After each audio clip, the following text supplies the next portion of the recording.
This week's episode of Sacred Symbols, a PlayStation podcast, is brought to you by East Asia Soft and their extensive line of limited print physical games for PS4 and PS Vita. Each month, East Asia Soft releases popular indie games equipped with sleek, limited edition packaging alongside collectible extras, like original soundtracks, art books, and alternative covers, all for only $34.99 each, with free shipping. Current offerings include the Korean bullet hell title Shikando Soul Eater, the Zelda-inspired action-adventure game Reverie, and the tower defense shooter Xmorph Defense. You can find those and more at playasia.com. That's play-asia.com. Use the code SACRED, that's SACRED, when checking out to get $3 off your order.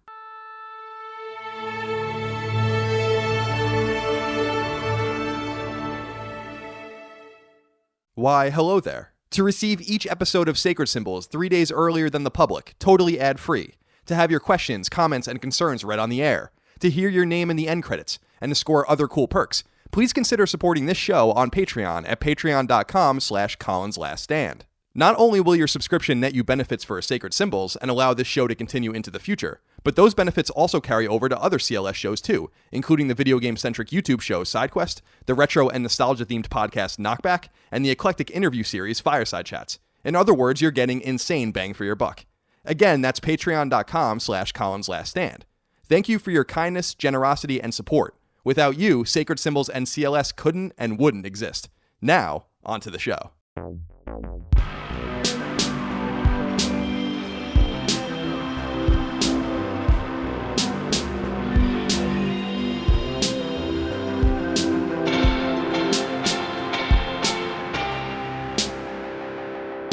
Greetings and salutations. Welcome back to Sacred Symbols. This is episode 4. My name is Colin Moriarty. I'm joined by Chris Raygun. Chris, how are you today? I'm doing very well. How are you guys doing? Well, you're not going to hear from them. They can't talk back to you. Oh, yeah, this isn't a YouTube video. No. I forgot. No. I can't. Oh, wait, I couldn't even do that anyway. Right, exactly. You can say that on your YouTube videos, but they can scream at the screen or scream at their radios or whatever if they wanted to. They know I can't hear them. How's life? I only see you once a week. So you're doing other things. Is life good?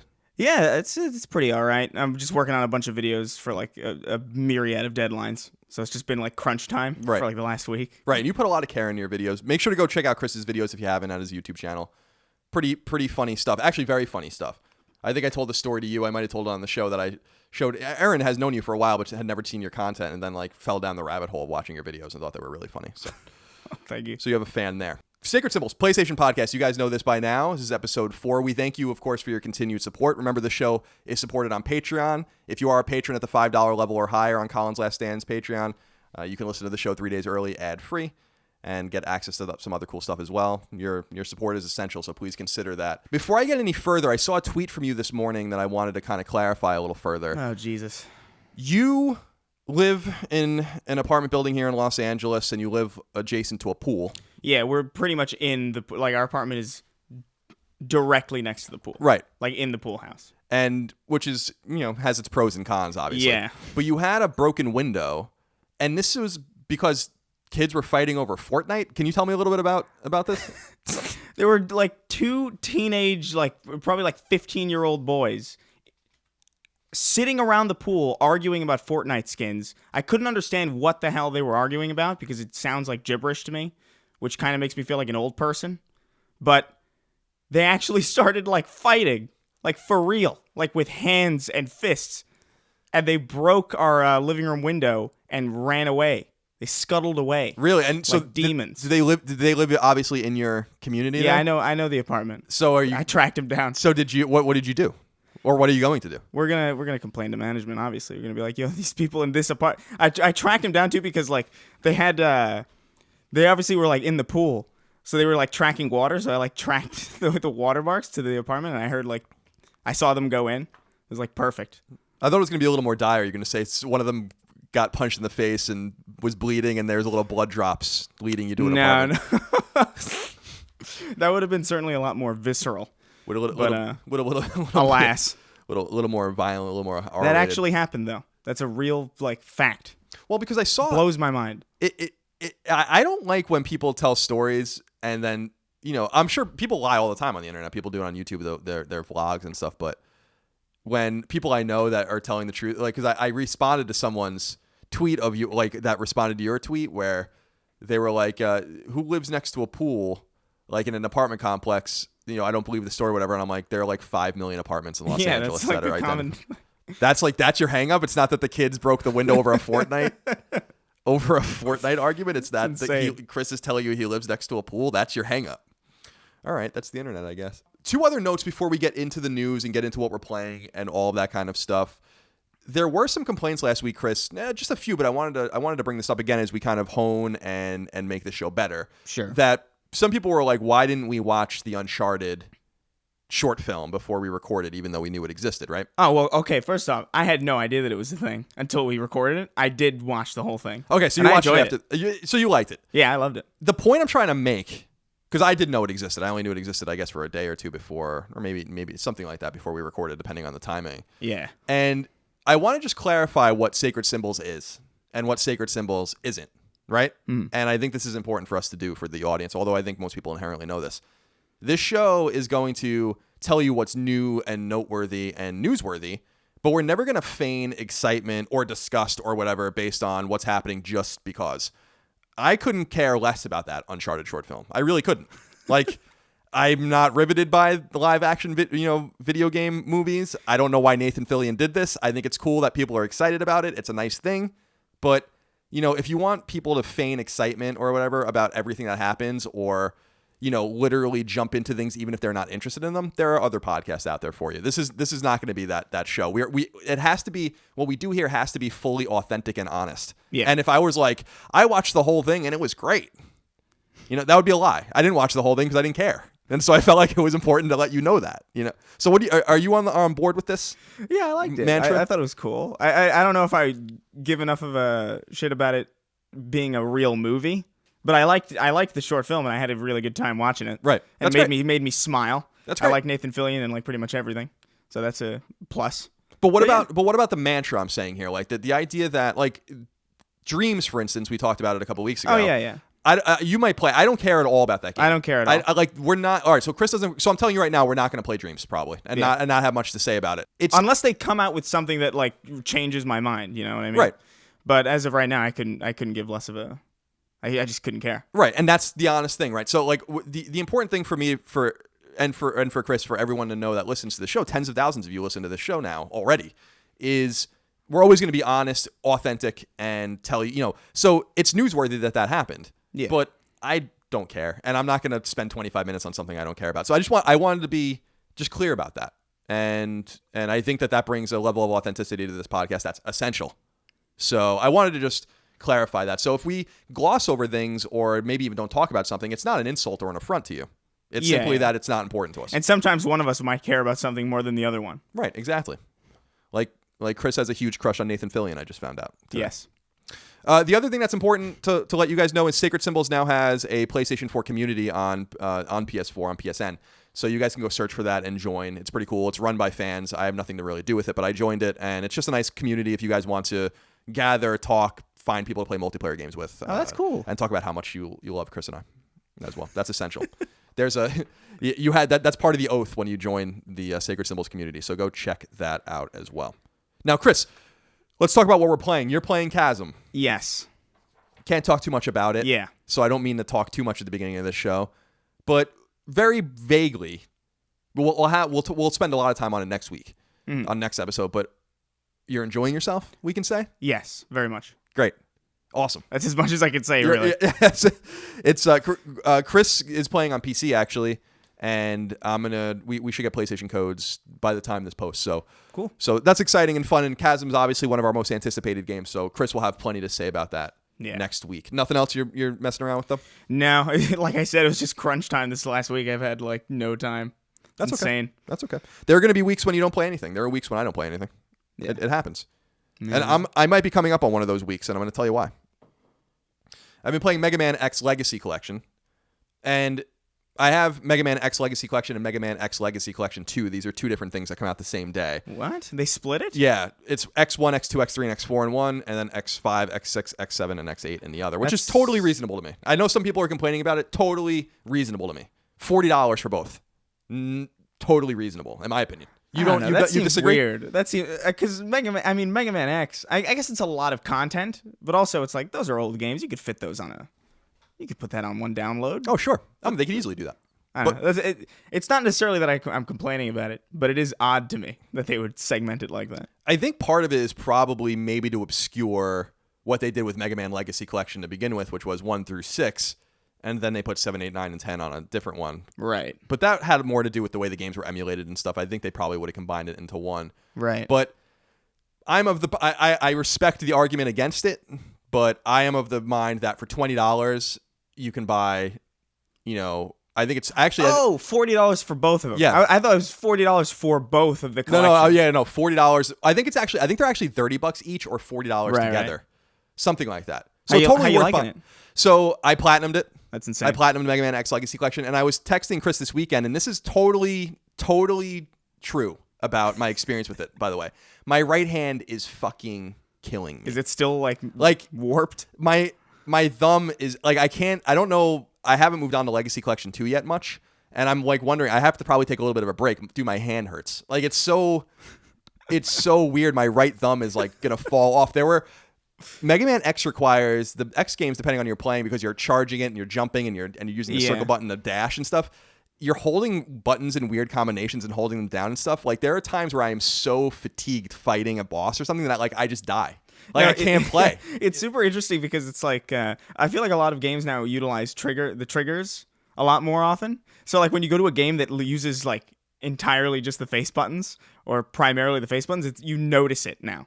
I notice it now. Absolutely. Like it hurts. Absolutely. Yeah. The way we hold the controller, the way we place our fingers, the calluses that we built up as kids compared to now, everything's different. And this taps into something that's ancient by gaming standards, which is cool as hell because I love the Mega Man games and I love Mega Man X. So the Mega Man X Legacy Collection is excellent. You guys can check out my full video review on SideQuest's YouTube channel, youtube.com/ColinsLastStand SideQuest.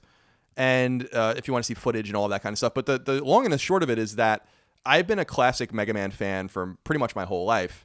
And I swear up and down that the classic Mega Man series is some of the best like gameplay of all time. And I still feel that way. And I always felt like X was great, but it kind of was clearly in second place. And this reminded me that these games are far better than I really thought that they were or remembered that they were. I don't think they're as good as the classic Mega Man games, but they do something different that is so like it's the gameplay. I talk about in my video review, I think I put it pretty well, that it's truly Darwinian. And what I mean by that is that it takes everything that classic Mega Man does and then just makes it better and brings it in more complicated directions. And it's truly evolutionary, like in that regard. And so it's if you're new to the series, the one thing I say is that Mega Man X is way harder than classic Mega Man. So if you have a hard time with classic Mega Man, I'd stay really far away from Mega Man X. Really? It's that much harder? I think so, personally. Like I think they're way harder. Damn. But for people that are interested or for people that are looking for a way to go back or to experience it for the first time, this is great. I mean, this is great. Great stuff. I never played X. Really? Any of the X games. I played a lot of the originals. Well, we'll have to like Mega Man 2 and a lot of Mega Man 2. I asked Capcom for more codes and they wouldn't give me any. So I'll ask them again so we can get you that and hook you up with it. But that's all I basically played. I played Mega Man X Legacy Collection for probably 40 hours. I can't believe you platinumed it. That's insane. I platinumed it and I was the second person in the world to platinum it, which is disappointing because I was up late at night the night before I platinumed it and there was only 2 bronze trophies I needed to get. Yeah. And it probably would have taken like an hour and a half. And I was like, I'm just gonna go to bed. No one's gonna beat me. I'll do it tomorrow. And then I signed in, and someone got it. And I was like, fuck, I can't believe it. So I was the second person. I'll take it though. It's good enough. Brandon Mudd actually wrote us a comment here, though, Chris, that I wanted to throw in here. And by the way, if you want your comments, questions, concerns, thoughts, ideas read on our podcast here, Sacred Symbols, support Sacred Symbols on Patreon, patreon.com/ColinsLastStand at the $2 level or higher. You guys can submit questions on a thread every single week, and I pull them out, and we have a ton of them this week that we're going to read. So Brandon Mudd says, I am absolutely terrible at the Mega Man games, like laughably bad. I have an appreciation for the series, but seriously, I bought the original Legacy Collection and couldn't even get to the first Robot Master. I want to give the X series a try when the X Legacy Collection launches on Tuesday. Is the X series more accessible than the original series? So to answer that question, no.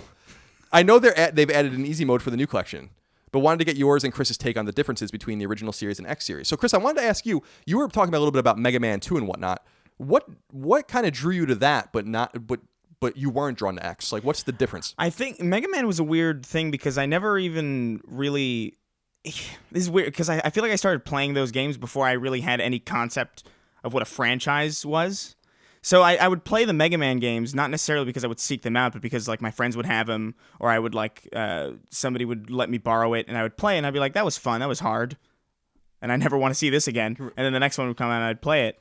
But like once it got to like, I think for some reason I saw Mega Man X, and I'm like, oh, that's not the same, is it? You know, it's not the same thing that I'm looking for. This was before I could look up trailers. You know, I wasn't really that savvy back then. Right. So I just sort of, I don't know, I just never really put myself on a path to where it was plausible for me to try it out. That's fair. You know? That's fair. I remember when Mega Man X came out in 94, I was in 5th grade, I think. There was confusion on if it was Mega Man 10. And it didn't really make any sense because Mega Man 5 came out on NES 2 years before, and Mega Man 6 on NES still hadn't come out. Yeah. So it was pretty clear that it was Mega Man X, but I remember so clearly buying it and the first one and playing it. It was snowy and all that kind. I have a lot of fond memories of it. Highly recommended. But what side scrollers do you like? Like, do you like similar kind of gruelingly difficult games like that? Yeah. I think I would say like the original Mega Mans, like Mega Man 2, Mega Man. I really liked Mega Man. What was the one that came out on 360 and PS3? 9. Mega Man 9. I really liked that one. I didn't play 10. But just that kind of classic, like, you start the game, there's no story, really. Like, there's, like, that little cutscene that you can skip. And you just go on, and it's just grueling platforming, and I like that stuff. I feel like a lot of the platformers that I really liked from back in the day are just, like, really old. Right. Nobody, like, there was one that I really liked, what was it? Shadow of the Ninja on the NES. Was, like, one of my favorite games ever. I can't remember if it was hard or not, though. Oh, I mean... I'm sure it was probably hard for me at the time. But, I don't know, man. Dollars to donuts, a lot of games back then were just way harder than they are now. I mean, just look at my hand.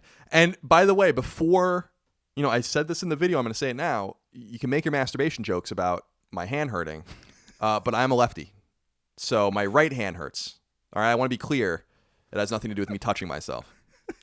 I've never injured myself touching myself. That was a necessary clarification. I wanted to clarify that. It's a good clarification. You're jerking yourself off and your hand hurts? To Mega Man? Yeah, I jerk off to Mega Man, but I'm a lefty. There are a few items of news this week, a little more active this week than last week, Chris. The first story is a big one, and I think we're going to spend a little bit of the time discussing this because I think this has huge implications for the future of PlayStation and huge implications, I think, for PlayStation 5's launch library, and we're going to talk about that. Sony-owned studio Guerrilla Games, the team behind the Killzone franchise and more recently Horizon Zero Dawn, I almost said Geraldo for some reason, is scaling the franchise, and more recently Geraldo, is scaling in a major way. The studio currently employs 250 people in the Netherlands, the team's home country. However, the team is moving into a new space in Amsterdam, and the space will allow them to achieve their goal of expanding to a staggering 400 employees. Why are you laughing? What's happening? I have a very vivid image of Geraldo Zero Dawn in my head, but I'm really disappointed. Talk to me about it. All right, so let me start that sentence again. However, the team is moving into a new space in Amsterdam, and this space will allow them to achieve their goal of expanding to a staggering 400 employees, nearly doubling their size. The studio CEO, Herman Holst, who's a very nice guy, if you ever see him at E3 or anything, say hello, noted that it took more than 6 years from beginning to end to launch Horizon, and that Guerrilla would like to get to a point where it's launching a game every 2 to 3 years instead. So this is a significant thing. Guerrilla's looking to expand and make themselves almost twice as big as they are now.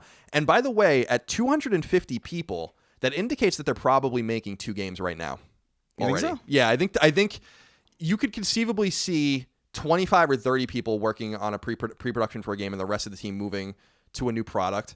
And then when that product is being finished, a lot of those guys siphoning off to do Horizon. I'm wondering here what's going on. So before we even get any further into this, how does this strike you? I mean, that's a pretty big leap, right? I don't know if that necessarily necessitates that they're making 2 games at once, though, because like Bungie's pretty huge, and they've only been making Destiny. They've been getting like outside studio help, right? But I would argue that Destiny's different because it's a constantly roving and updating game. Right? I guess that is fair with higher expectations as well. I don't know. That's man. I don't know. What do you think they're making another Killzone? Yeah, I think they are. There was. People had been passing off to me that there's been this rumor in Dutch publications about how they are making a Killzone game. And I can't read Dutch, and I don't know the veracity of that claim. So just take it with a grain of salt. But I wouldn't be surprised if they were making a Killzone game. Well, if they're that big now. Right. But I think even at 250 people, it's conceivable that they were making a Killzone game the entire time. Kevin Sullivan wrote into us and said, "Hello, gentlemen. You no doubt saw the news that Guerrilla Games is moving to a new office building and looking to up their staff from 250 people to 400. Certainly at this point, it would seem a no-brainer that Sony is preparing Horizon Zero Dawn 2 perhaps as a PS5 launch title. What would the two of you like to see in a Horizon sequel?" So I think, Chris, you and I agree that Horizon 2 is a no-brainer and a given. Yeah. What do you want to see from it? First of all, do you want to see it quickly? And second of all, do you want to what can they do to kind of rope you in? I don't know. I feel like when the first Horizon came out, I didn't really care that much. I think probably because it felt a bit like a Ubisoft game that was really, really polished and really well done, but it reminded me of still like kind of like just walking around and open world. I feel very fatigued by open world stuff, so I think that kind of rubbed me the wrong way. I know I've heard good things about it. I have it. And I played it a little bit of it, and I just kind of got sidetracked and never bothered to go back. I think I just forgot what I was doing. It's a great game, dude. I mean, like it was my game of the year that year for sure. And I think the reason why it hooked me in so much is because I agree with you. It has that Ubisoft feel, that like check the boxes feel. Yeah. But it's the combat that really is like far and away the kind of the great thing about it. I think like the idea of these massive robotic dinosaur-like creatures. Yeah, you have to really figure out. I thought the concept of it was really, really cool. Yeah, and I liked the idea of it. I just like there was just this feeling that I got that I just couldn't shake. I don't want to see it quickly. I don't know if. Do you think it's gonna be a PS5 launch title? I don't think so. No, I think Killzone is. Yeah. Like now I'm starting to like wonder. There are two opportunities or two possibilities, I guess I should say, for Guerrilla here. They could do the Polyphony Digital type thing with like what they did with Gran Turismo and release a very late, almost post PS5, PS4 game, right? With Horizon, because they already have the engine and all that kind of stuff. Presuming that it can scale in a beautiful way and kind of an easy way, they could, I guess, have a launch game ready for PS5 or straddle the generations and release it on both platforms, which I think would be stupid. Yeah. But what I would like to see, to your point, is for them to take a lot of time with Horizon Zero Dawn 2 or whatever they call it. I'm sure it's not going to be called Horizon Zero Dawn 2. I assume it'll be called Horizon something. Something, yeah. But do something with it and make it beautiful and unique and give it that robustness that the first one launched with. I think that surprised everyone and kind of took everyone in and made it such a popular and famous game for PlayStation 4. And lean on what you're good at already in a different way and just release a Killzone game. And I think a Killzone launch game for PS5 would be awesome. And I think that's what they're going to do. And I think they're talking about, just to read Herman Hulst's quote again, he's saying that they want to release a game every 2 to 3 years. And with 400 people, you can do that if you're making a shooter, right? Like Call of Duty, even with the roving 3 teams, a team will, Sledgehammer or Treyarch, whatever, Infinity Ward will release a Call of Duty game every 3 years. So they could easily do that. Yeah. But I think that we're going to probably get Killzone, Horizon, Killzone, Horizon, Killzone, Horizon, or something to that nature. That'd be an interesting swap off. Yeah. Do you think the fact that Killzone is in development will harm Horizon? No, because Shadowfall was in development while Horizon was in development, and I think both games came out great. So, I mean, yeah, that's fair. Shadowfall is the best Killzone game, and that was such a shame that people didn't take to it more. I wasn't a huge Killzone fan on PS2 or PS3, but Shadowfall I thought was a really great game. No, I thought Shadowfall was actually pretty cool. Yeah, it was like for a I didn't care game. about any of the previous Killzones, but that one was actually kind of neat. Yeah, it brought color to the palette and a little bit more of a dynamic gameplay system, and I liked it. I remember being really impressed by it. There's no reason for them to abandon that franchise. The only reason they did abandon it for now is because Horizon was coming out. So, and they had to put all hands on deck for that. So I think that we could have the best of both worlds with Guerrilla. It's super exciting. And the only thing that kind of concerns me or bums me out a little bit is that Guerrilla Cambridge, which was their spin-off studio in England that used to be Sony Cambridge, that they made Riggs and Killzone Mercenary on Vita and all that, they shut them down last year. And it's like, if you were going to do this, then why didn't you just leave them alone? They could have made the Killzone game. So yeah. It's a little weird, Oh, well. So we're wishing the best to Guerrilla, and we're excited about it. I'd love to hear what you guys think about Killzone and about Horizon and how and maybe a new IP. But I think that's a little premature. Yeah. No, they're definitely going to go on Horizon. Number 2. It turns out that Battle Royale style games are very profitable. Indeed, Business Insider predicts that the entire Battle Royale genre will gross $20 billion in revenue in 2019. Fortnite will chug along alongside mainstay PUBG, behemoth newcomers Battlefield 5 and Call of Duty Black Ops 4, and others. Battle Royale games are expected to do $2 billion in revenue in 2018. It's a lot of money. That's insane. That's insane. Do you think that this is sustainable? I mean, that's a lot of billions. It's hard for me to argue with billions. It's a lot of money. I don't know if it's sustainable. I think it is, but the thing is, you'd have to continue to add to it because you're clearly making a lot of money. So you have the resources to build upon this thing that you have. My thing is, if you're gonna like how Call of Duty 4 is or this new Call of Duty's doing it, where they're putting in a Battle Royale mode in place of the campaign. I know there's like a bunch of rumors about why that is, but if you're going to do a Battle Royale in 2018 or 2019 or 2020, I don't see this trend dying anytime soon, to be honest, which makes me sad. But it has to be something on top of the pie. It can't be the pie. You know, it can't. You can't have another Fortnite. I don't think. You can't have another like free like, hey, here it is, and that's all it is. Right. You can't do that, which is why I think Battlefield has a pretty good shot of doing it pretty well because they got the campaign, they got the multiplayer, they got this extra Battle Royale thing. As opposed to Call of Duty, like you said, which is a lot more bare bones. Which is essentially sacrificing something for it. Right. And that might not be the reason why they're doing it specifically, but that's definitely how it reads. Is like, hey, we lost the campaign for this, you know? Right, right. And I don't know. It's probably sustained. It's so bad. That's so much money. It is. Like, I really... Incomprehensible.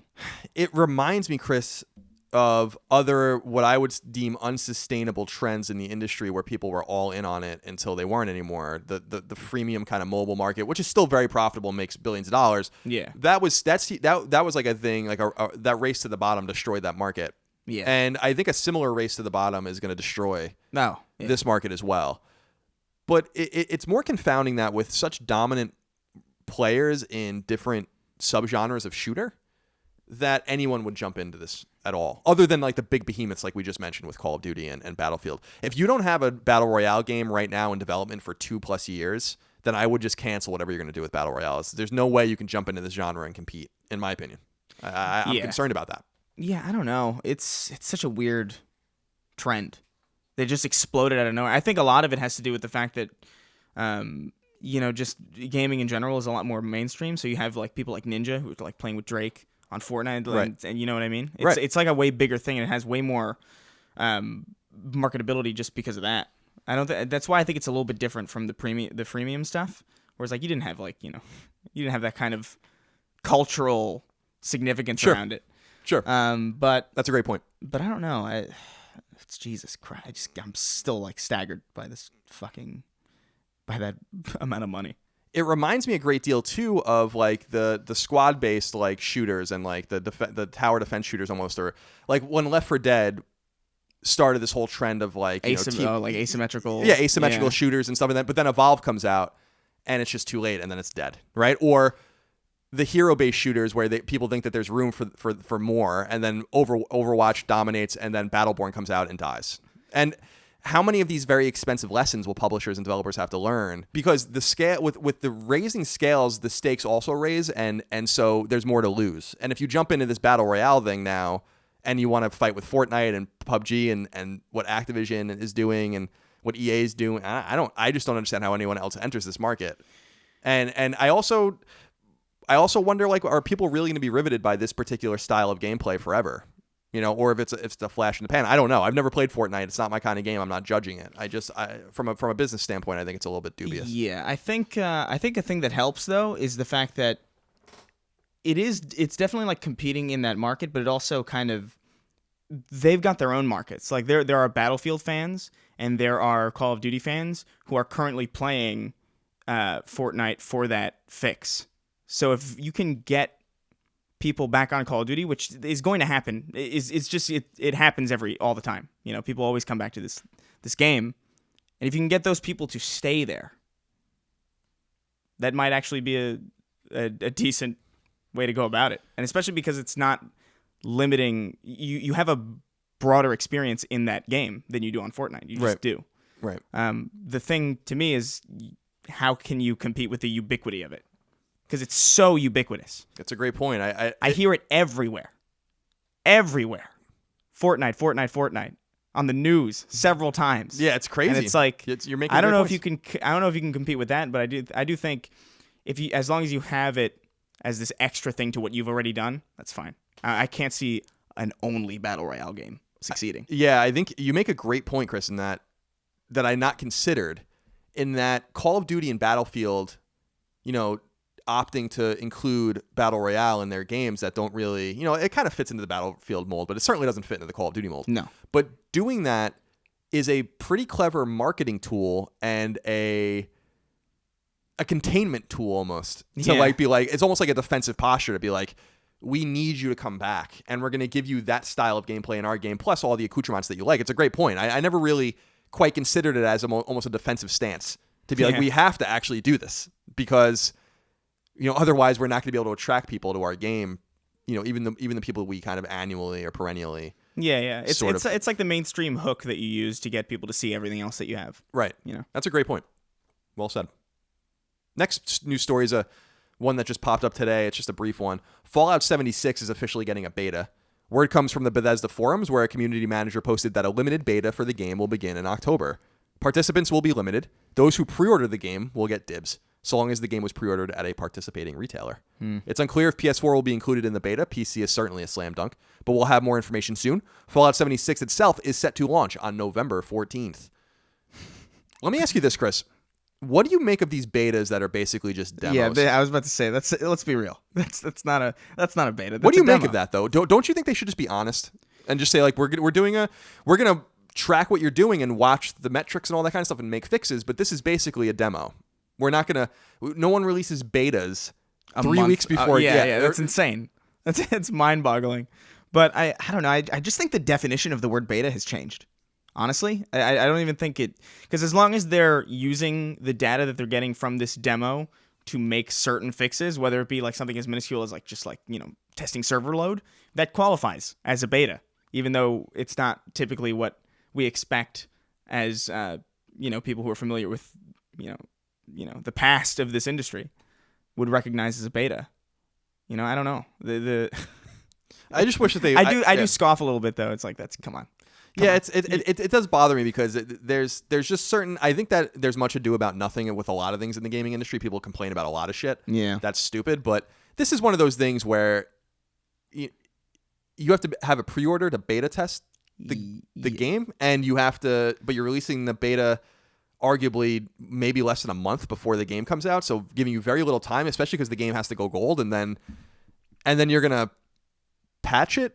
I agree. It's definitely like a little irritating. I would be totally on board if they would just be like, hey, there's a Fallout 76 demo before the game comes out. It's like, okay, that sounds neat. Right. And you can maybe you can level up to level 5 or something and transfer it to your game. Yeah, that's fine. Just be honest about it. Right, exactly. I think just beta sounds cooler, honestly. Yeah, it does. I think that's probably why. You know what sounds there's cool? There's a multiplayer beta. You know what sounds cooler than that is when in England they say beta. Oh, yeah, beta. Oh, no, that's not cool at all. Don't say that anymore. No, it's really bad. Why do you make it so hard? Their English is wrong. That's why they lost the war. It's terrible. Because they couldn't communicate with each other. Because they were trying to be like, I got to go to the John. It's like, what are you talking about? The John? And then they get obliterated because they couldn't say bathroom correctly. Right. That's my theory as to why we won the Revolutionary War. It's a great theory. Yeah. Next one up is... This is a weird one. This one, Chris, had been popping up because it had direct ramifications, which we'll talk about. Mm-hmm. If you're in Germany or selling a game in Germany, you can no longer accept pre-orders without having a release date, or at least an aimed release date for your product. Word comes from Eurogamer, which translated a German publication's report, that confirmed that the German courts have acted on advice from a consumer protection group to put into motion these new guidelines. The law actually has to do with smartphones, and specifically drama surrounding the Samsung Galaxy S6 back in the summer of 2016, but the new rules affect video games. This news came concurrent to some British and other European players, otherwise unaffected by German law, getting emails from Amazon stating that The Last of Us Part 2 would launch on March 29th, 2019. March 29th is a Friday, which makes the date realistic at first blush, but consumers later got an email walking that date back. Did you see the drama surrounding this? No. I had no idea about it. So these laws... But I like this rule. Yeah, I think it's a great rule. It's a totally valid rule, and it stops a lot of predatory behavior. And stops people from getting ripped off as well. Yeah. because I wonder, I'd be interested to learn more about the German law. Specifically, does this cater to Kickstarter and all these other things where games are being incubated as well? Because that would stop a lot of predatory behavior there. Yeah.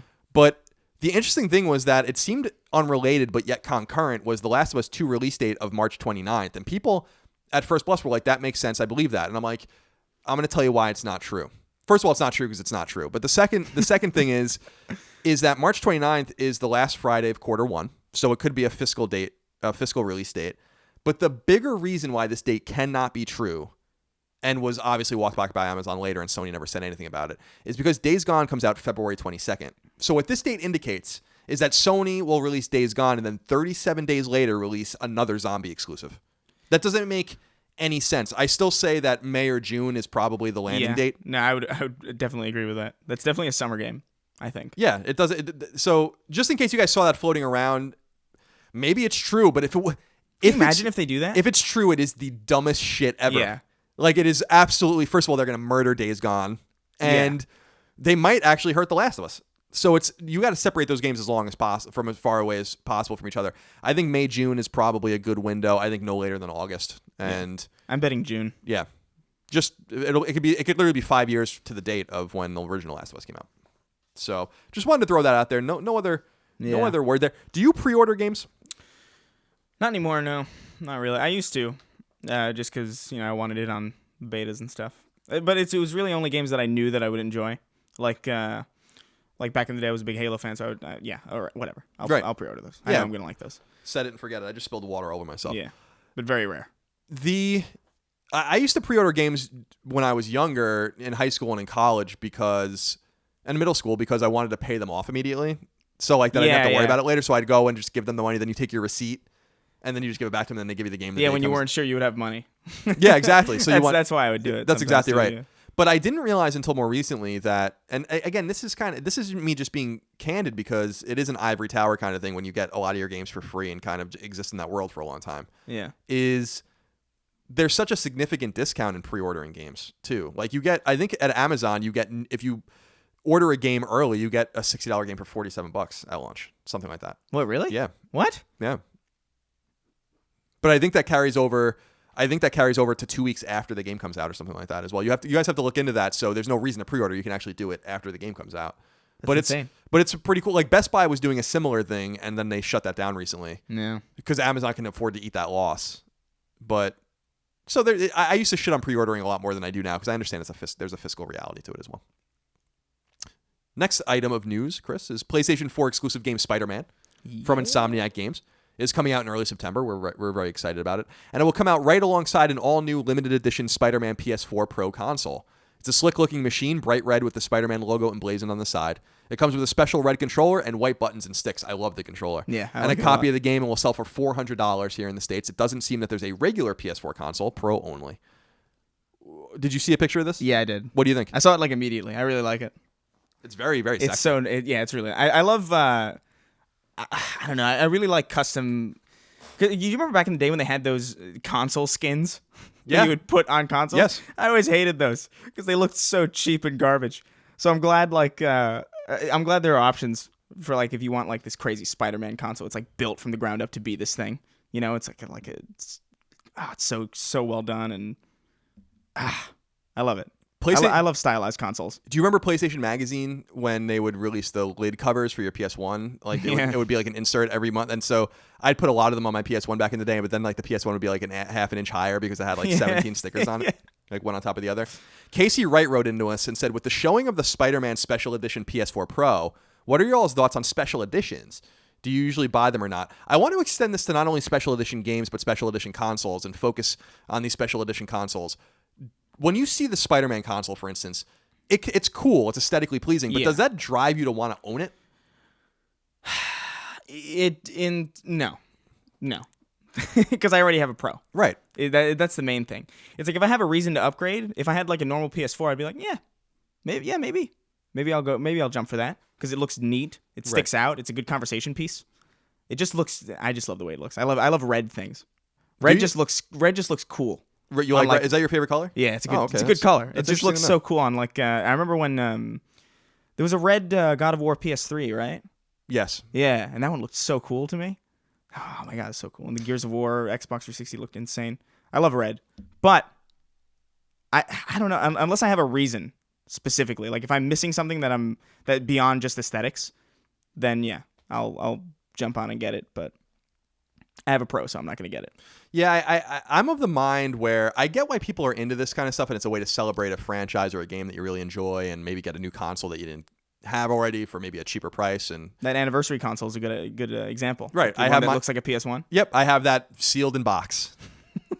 In case you guys are jealous out there, never opened. Only 12,000 of them in the world.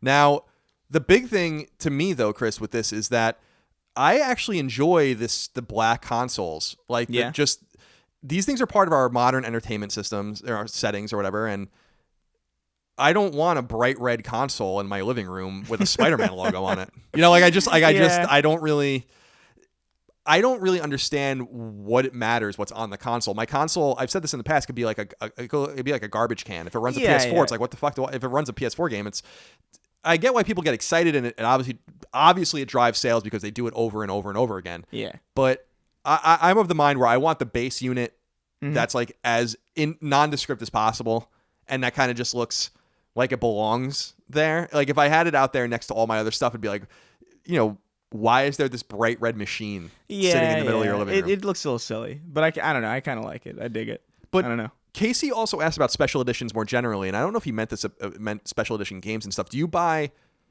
or are interested in any special edition games, like the $100, $200, $300 packages that they sometimes sell? Again, unless it's like a specific thing that I know I'm gonna enjoy, I'm not gonna drop the money on that. Right. Like back in the day, I didn't have. I got the Halo 3 Legendary Edition recently because that was something that I wanted back when I was a kid that I didn't have the money for, and I realized that I could just get it for way cheap now. So I just got it. That's the helmet? Just to fulfill like this kind of like stupid old thing. It's like, yes, I've done it. But yeah, I'm not gonna get like a Arkham City special edition $200 game. You know, especially the prices. These prices are absurd. If it's like 200 or like 150, it's like, what are you doing? That's a lot. 100's fine. Yeah. I think. Yeah, that's whatever. Reasonable. That's reasonable. Yeah, but like, you gotta calm the hell down with $350, $2,000. Especially because especially because some of them don't come with the game, which is my favorite one. I think that's so weird to me. I think it was Wolfenstein. The New Order, maybe, or one of those games. Mass Effect. It was Mass Effect Andromeda did that. Oh, they had a special edition that didn't come with the game. Like how? That's like such a throw. I just put a code in the box. Like, what's the big deal? It is super weird. I think I understand why. It's just so people can get collector's editions without worrying about what console they're going to play on or what platform, which makes sense. But it's also like you have to know that looks weird to sell a special edition without the game. Yeah, or at least the option. Like it's very strange. Like if you have 1,000 special editions, it's like, yeah, just click this box and let us know what console you're playing on, and we'll just include a copy of the game. Yeah. Like, is it really that? It's like splitting the atom or something. I don't understand. It's complex. I will tell you this. I own plenty of special edition stuff, but I never bought any of it. It was all stuff that was sent to me. Like I own the Ni no Kuni special edition, which is pretty rare, sealed in box. I have the Resistance 3 special edition up there on my shelf that's signed by the entire team. That's awesome. But these things were all sent to me by publishers and stuff. I've never bought a special edition, with the exception of Lunar Silver Star Story on PlayStation 1. The only way you can buy it, Working Designs, which is a publisher that doesn't exist anymore, used to do these really cool packages with maps and books and everything, and I bought that. So that was in the summer of 99, I think. So that was the last time that I bought a special edition game, 19 years ago. Yeah. It's been a while for me. Otherwise, I just want the game. Yeah. That's it. Sometimes I'll buy a season pass. That's about as far as I'll go. Yeah. Next news item. As you may recall, a Sly Cooper animated television show was announced last year, and now we have some details on when it'll come out. According to comicbook.com, the show will launch in October of 2019 with 26 11-minute episodes. Another 26 11-minute episodes will launch in July of 2020. All 52 episodes constitute the show's first season. It's unclear where these episodes will air or whatever happened to the Sly Cooper movie that was announced back in 2014, slated for launch in 2016. Okay, so first off, I do not recall that. I do not recall that at all. I didn't recall it either until I went back and read. Yeah. And I went on IGN and read a story, and I was like, did I write this? I actually didn't, but I thought I did. 52 episodes, that's a lot for a first season, isn't it? That's like unusually high. It is. they're making it seem longer. It's basically 13 24-minute episodes. Right. Okay. Which is a little more reasonable. Yeah. But it's a big order for something that's unproven, and it's a big order for a franchise that's. I actually like Sly Cooper, but it's not a relevant franchise. Sucker Punch hasn't made a Sly Cooper game in 13 years, and Sanzaru made Thieves in Time 5 or 6 years ago. So it's time to move on, I think, from Sly Cooper. Yeah. I had no idea this was a thing. Yeah, it's. By the way, did you see the Mega Man cartoon trailer that they released? No, I saw wait. Okay, so I saw a GIF of it, and I was like, oh, okay. Dude, it's just gonna scroll past that one. It doesn't look promising from what I've seen. Why? Maybe I'm wrong. It looks so cheap, dude. It looks so cheap. Why does it have to look so cheap? Just don't do it. If you're gonna, why do you have to ruin Mega Man for me? Especially, it's like you can never have good things, right? Like Mega Man X Legacy Collection comes out, it's great. Yeah. And then the same fucking week they release the trailer for this, and it sucks. Hey, listen, at least you're not a Sonic fan. Oh my god. Those poor people. There's no group. Fact. There's no group of people more disenfranchised than Sonic fans right now. They deserve it though. That's fair.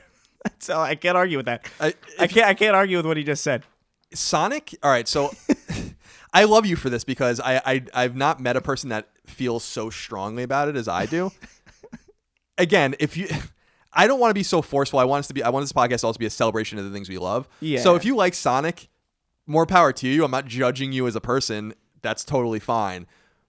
But Sonic the Hedgehog, man, like I don't know what else to say about it. Other than man. I love that. That's a great way to end it. But Sonic the Hedgehog, man, and that's it. That'd be a great review. I can't. I love that you don't. I love that you have this burning hatred for Sonic like I do. Like I've held it in me for more than 25 years now. The first time I played Sonic at my friend's on Genesis, I was a Super Nintendo kid. Yeah. I was like, what? What is happening? What am I looking at? So the idea is to either just run through the stage as quickly as possible, or you can't play it. That's basically what you're telling me. Yeah. It's like it's like a speed run, but you're just trying to get out of it. You're just trying to get out of the game. When someone's playing Sonic, I'm trying to get out of the house. You know what I mean? Next item. In an interview conducted by The Guardian with Bethesda's Todd Howard, overseer of the Fallout and Elder Scrolls franchises, the topic of a Fallout game coming from another studio outside of Bethesda came up. Here's what Howard said, quote, "I wouldn't say never, but now that our company is so big, it's always better to keep stuff internal. It becomes less likely, but I can never say never. I thought Obsidian did a fabulous job," end quote. His reference to Obsidian is referring to Fallout New Vegas, which came out in 2010 from Obsidian, an independent studio Bethesda contracted.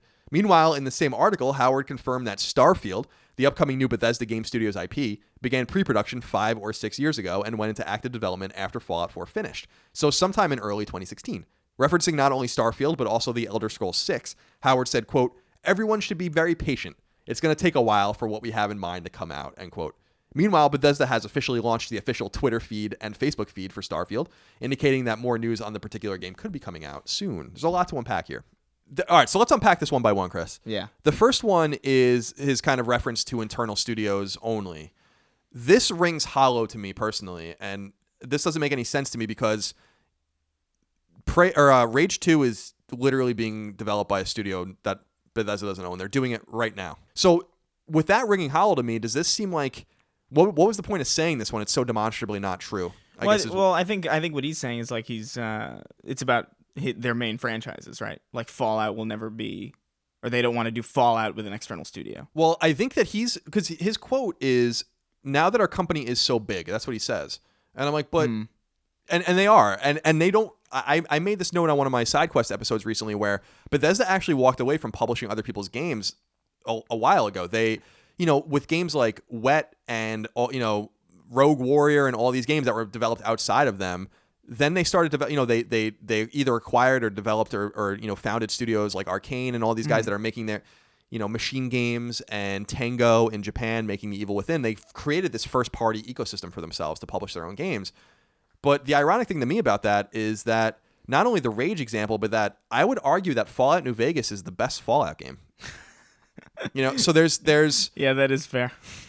So there's something to be said about that too, and I wonder if they kind of got a little. I don't want to read too much into it. I think this is a little conspiratorial, but I wonder if they were like, why would we risk that happening to us again? Well, you like know? being like shown. Yeah, like Fallout 3 Being comes out, we outshined. give them the tools, and then they develop a game that's better than ours. Why would we?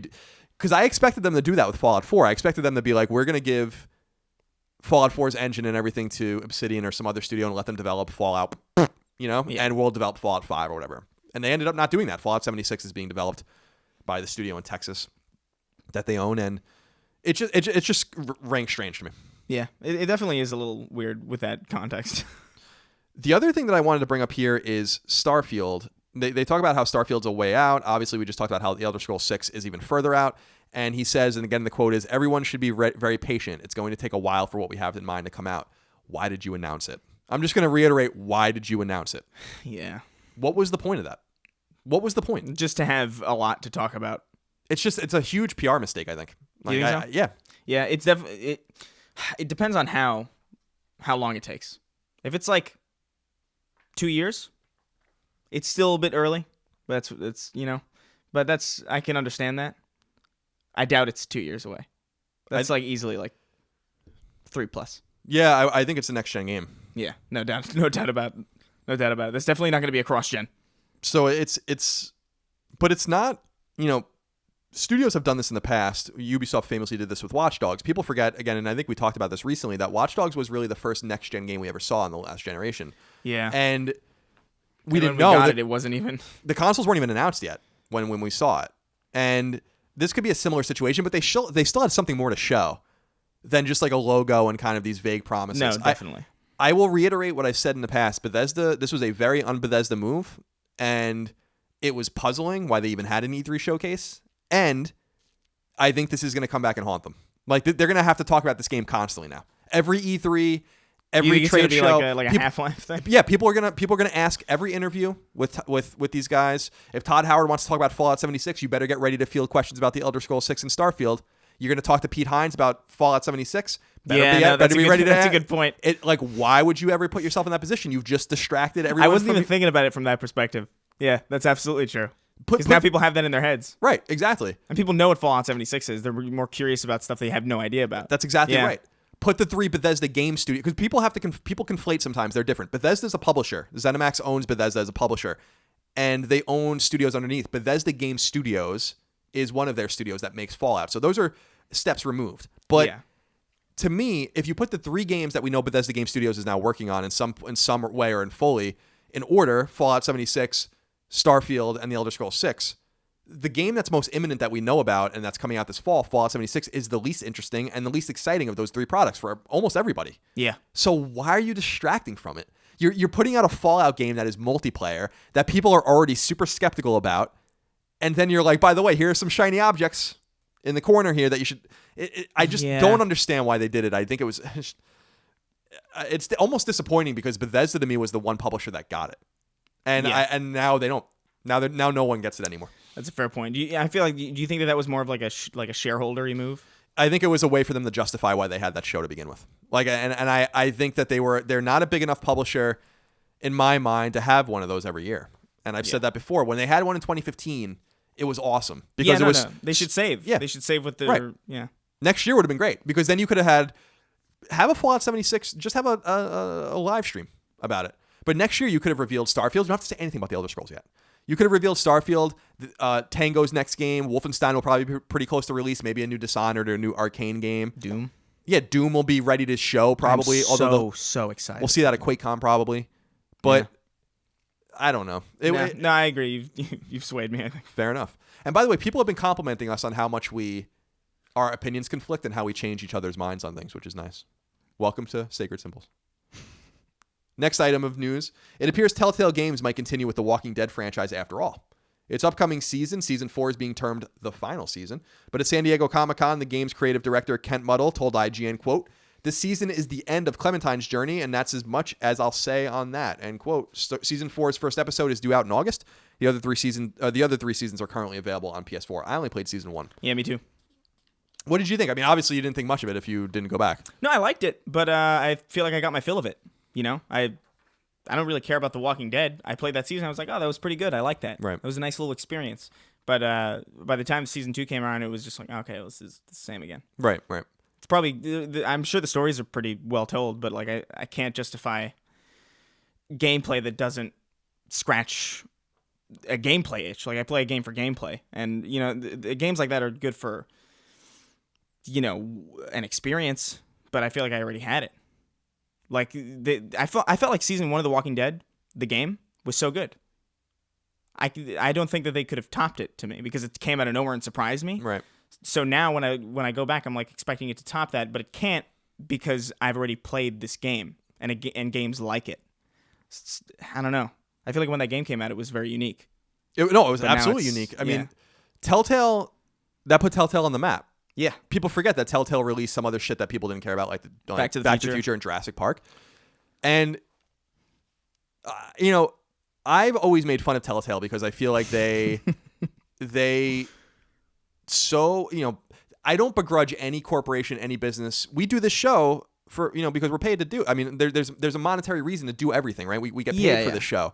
It's not like you do something, you know, only for passion. That's great, but that's not a realistic way to run a business. So I'm not throwing shade at them for chasing money, but no publisher of games has so overtly chased the dollar like Telltale in front of everyone's face. Yeah, and Batman and yeah, and just with this garbage engine, this fucking garbage engine that like is just an atrocity. How many times, you know, it was cute. It was cute with The Walking Dead season 1, right? It was like, oh, okay, it crashes and it erases people's saves and like, you guys surely gonna fix this. Yeah. And then years later, it's the same engine. It's the same shit. I remember when Game of Thrones came out and it was literally erasing people's saves like constantly. It's like you're literally erasing people's progress in your games. You might want to hold back instead of shoving this shit down people's throats. Tales from the Borderlands and The Wolf Among Us, and they just never stopped. They just never stopped and been like, yo, we have something cool here. People like this choice-based, very deep story-driven, replayable, you know, kind of thing, interconnected between seasons. We have something very special. Let's slow our roll for a little while and let's fix the fundamental foundation of our game. Yeah. Before we move on, so that people can rely upon us for a better product in the future. And it didn't happen. And that's insane. The last one I played was Batman season 1, which was fun. Yeah. I think they're all good. But it was astounding how it was exactly the same. Like the game kept freezing, it kept crashing. Yeah. What are they thinking? And then obviously they you know, the players have caught up. Telltale shrunk in size, had a bunch of layoffs. You know, doesn't have the prestige that they have anymore, doesn't have the money that they have anymore. And they could have sustained themselves into this really reliable, robust company if they just did what they should have done 5 years ago. So, yeah. No, that engine is that engine needs a lot of work, to put it lightly. With the money that they're making, yeah, you think that they would have been like, we can get literally any engines level talent we want. So let's just pay people to fix this thing. Stop production on everything. Write the games. Let's get the art, assets, and everything ready to go. But it's just there was no company so overtly greedy as Telltale, and I have a hard time supporting them because of that. Like I like their products, but I just have a hard time with This is an example of when players need to stand up and say like, yo, we need and deserve better, and we're not giving you money until you fix this. I don't care how much I love The Walking Dead. I don't care how much I love Batman. I don't care how much I love Borderlands, whatever the case might be. But no one did that. Yeah. You know? So, if you're looking forward to that, have fun. The next piece of news is about Resident Evil 2. The remake of Resident Evil 2, due out in January of 2019, already has an announced collector's edition. We were just talking about this. The so-called deluxe edition, which will cost $200. It's like a ridiculous amount of money. Nets you the following in addition to the game itself. Deluxe packaging, costume and weapon DLC, a 12-inch Leon Kennedy action figure, a 32-page art book, a digital soundtrack, and a poster. Seems like not much for $200. You can pre-order only at GameStop or EB Games if you're in North America. Yeah, that's not a good one. Remake 2 looks cool, though. No, it does. Very excited about that. And the final piece of news is just a bunch of wrap-up stuff. Story-driven adventure game 1979 Revolution Black Friday, which revolves around the 1979 Iranian Revolution, launches on PS4 on July 31st. That game looks pretty cool. Really awesome-looking side-scrolling action game Death's Gambit is coming to PlayStation 4 on August 14th. You guys should definitely go look at the trailer. No, I saw it. It looks so cool. I love the animation in it. Yeah, it looks phenomenal. I'm a sucker for like really like cool, like smooth animation like that. Me too. So good. So we'll try to get codes of that and give you guys a heads up to let you know if you should buy it or not when the time comes. Popular Harvest Moonlight game Stardew Valley is getting a multiplayer mode, which will come to PlayStation 4 soon. I just downloaded that on Vita a few weeks ago. I haven't played too much of it yet. Madden NFL 19, which launches on August 10, has its cover athlete, star Pittsburgh Steelers wide receiver Antonio Brown. So he can expect an injury this upcoming season. Jurassic World Evolution has surpassed 1 million copies sold in 5 weeks. I wanted to throw that in there because we were talking about its dubious quality, but clearly people are Yeah, I was wrong about that, and people are clearly enjoying it. Yeah. Look at that. This one's for you. The upcoming Spyro Reignited trilogy will give players the option to play with the original soundtrack or a remastered soundtrack. That collection is still coming out on September 21st. You're wearing your Spyro shirt today. Yeah. I'm so happy. I like how you wear a video game shirt every week. It makes me happy. That's like completely coincidental. Really? Yeah. Oh, well, all right. Well, welcome to my world because I wear a bunch of. I wear the same 5 shirts over and over again because I have in-suite laundry for the first time in my adult life. So I just do laundry constantly. So it's just the same shit on top of my pile of clothes. And finally, South Park: The Fractured But Whole brings Bring the Crunch DLC launches on July 31st. One of the great games of last year. Well, that's it for that. It's time for new game releases. Oh boy! But I have bad news before we get into this. Chad Lewis wrote in and says, if Clement leaving PlayStation hurts the drop, we riot. This is a very cryptic thing. Chris actually asked about this on the document. He's like, what does this mean? Because this is a very cryptic thing. Again, from Chad Lewis, if Clement's leaving PlayStation hurts the drop, we riot. Now, I understand why people wouldn't understand what this question means. I'm going to explain it. Ryan Clements is an old buddy of mine. We actually started at IGN the same exact day, and he came in a suit, which I thought was funny as hell. And he's a really friendly dude, and we used to do Podcast Beyond, which is our PlayStation podcast at IGN. We did that for hundreds of episodes together, and we left to form Kind of Funny, and he left to go to PlayStation. And he recently announced that he's going to go write for a studio, and he's leaving PlayStation. Now, this ties into what we do here with these name things because Ryan is the guy who combines all of the often funny and unintentionally humorous game descriptions on PlayStation blog in a thing called The Drop. And him leaving PlayStation might very well affect our ability to do this for much longer. So I want to let everyone know that this segment might go away because we might not have the option. Because that's so sad. Yeah, isn't it? So hopefully PlayStation picks up the slack and continues to do this in Ryan's stead. I'm not hopeful because even when Ryan goes on vacation, the drop doesn't happen. So we'll see. Yeah. Here are the games that are coming out this week. Aces of the Luftwaffe Squadron comes to PlayStation 4. Every end is a new beginning. When Europe seemed to be freed, a secret German commando called the Aces of the Luftwaffe took their chance to strike back and invade the USA. It's your duty to restore peace and liberty by climbing aboard deadly wings of steel and fight against their fearsome war machines in bombastic air battles. That's a pitch. There's a secret Luftwaffe regimen that instead of trying to protect Germany invades the United States, even though the Nazis lost the war. They're changing the game. Earhart: Tales of Broken Wings comes to PlayStation 4. Earhart is a diesel punk airplane action game. Okay. All right. What is diesel punk? I've never heard that term in my life. I thought it was steampunk. I don't know. Someone's going to have to write in and tell me what diesel punk means. Where every colorful level is built on top of the previous one, all the way up to the stratosphere. Okay. This is a real game. Banner Saga 3 is coming to PlayStation 4 on the 26th. Banner Saga 3 is the final dramatic chapter in the mature, story-driven Viking RPG series, which has won more than 20 awards and has been nominated for 4 BAFTA awards. As the world continues to crumble around you, who can you trust? How will you protect your allies? And what choices will you make as the darkness draws near? And Banner Saga Trilogy comes to PS4 at retail and digitally the same day. Weave your own thread across this epic Viking RPG adventure with the Banner Saga Trilogy.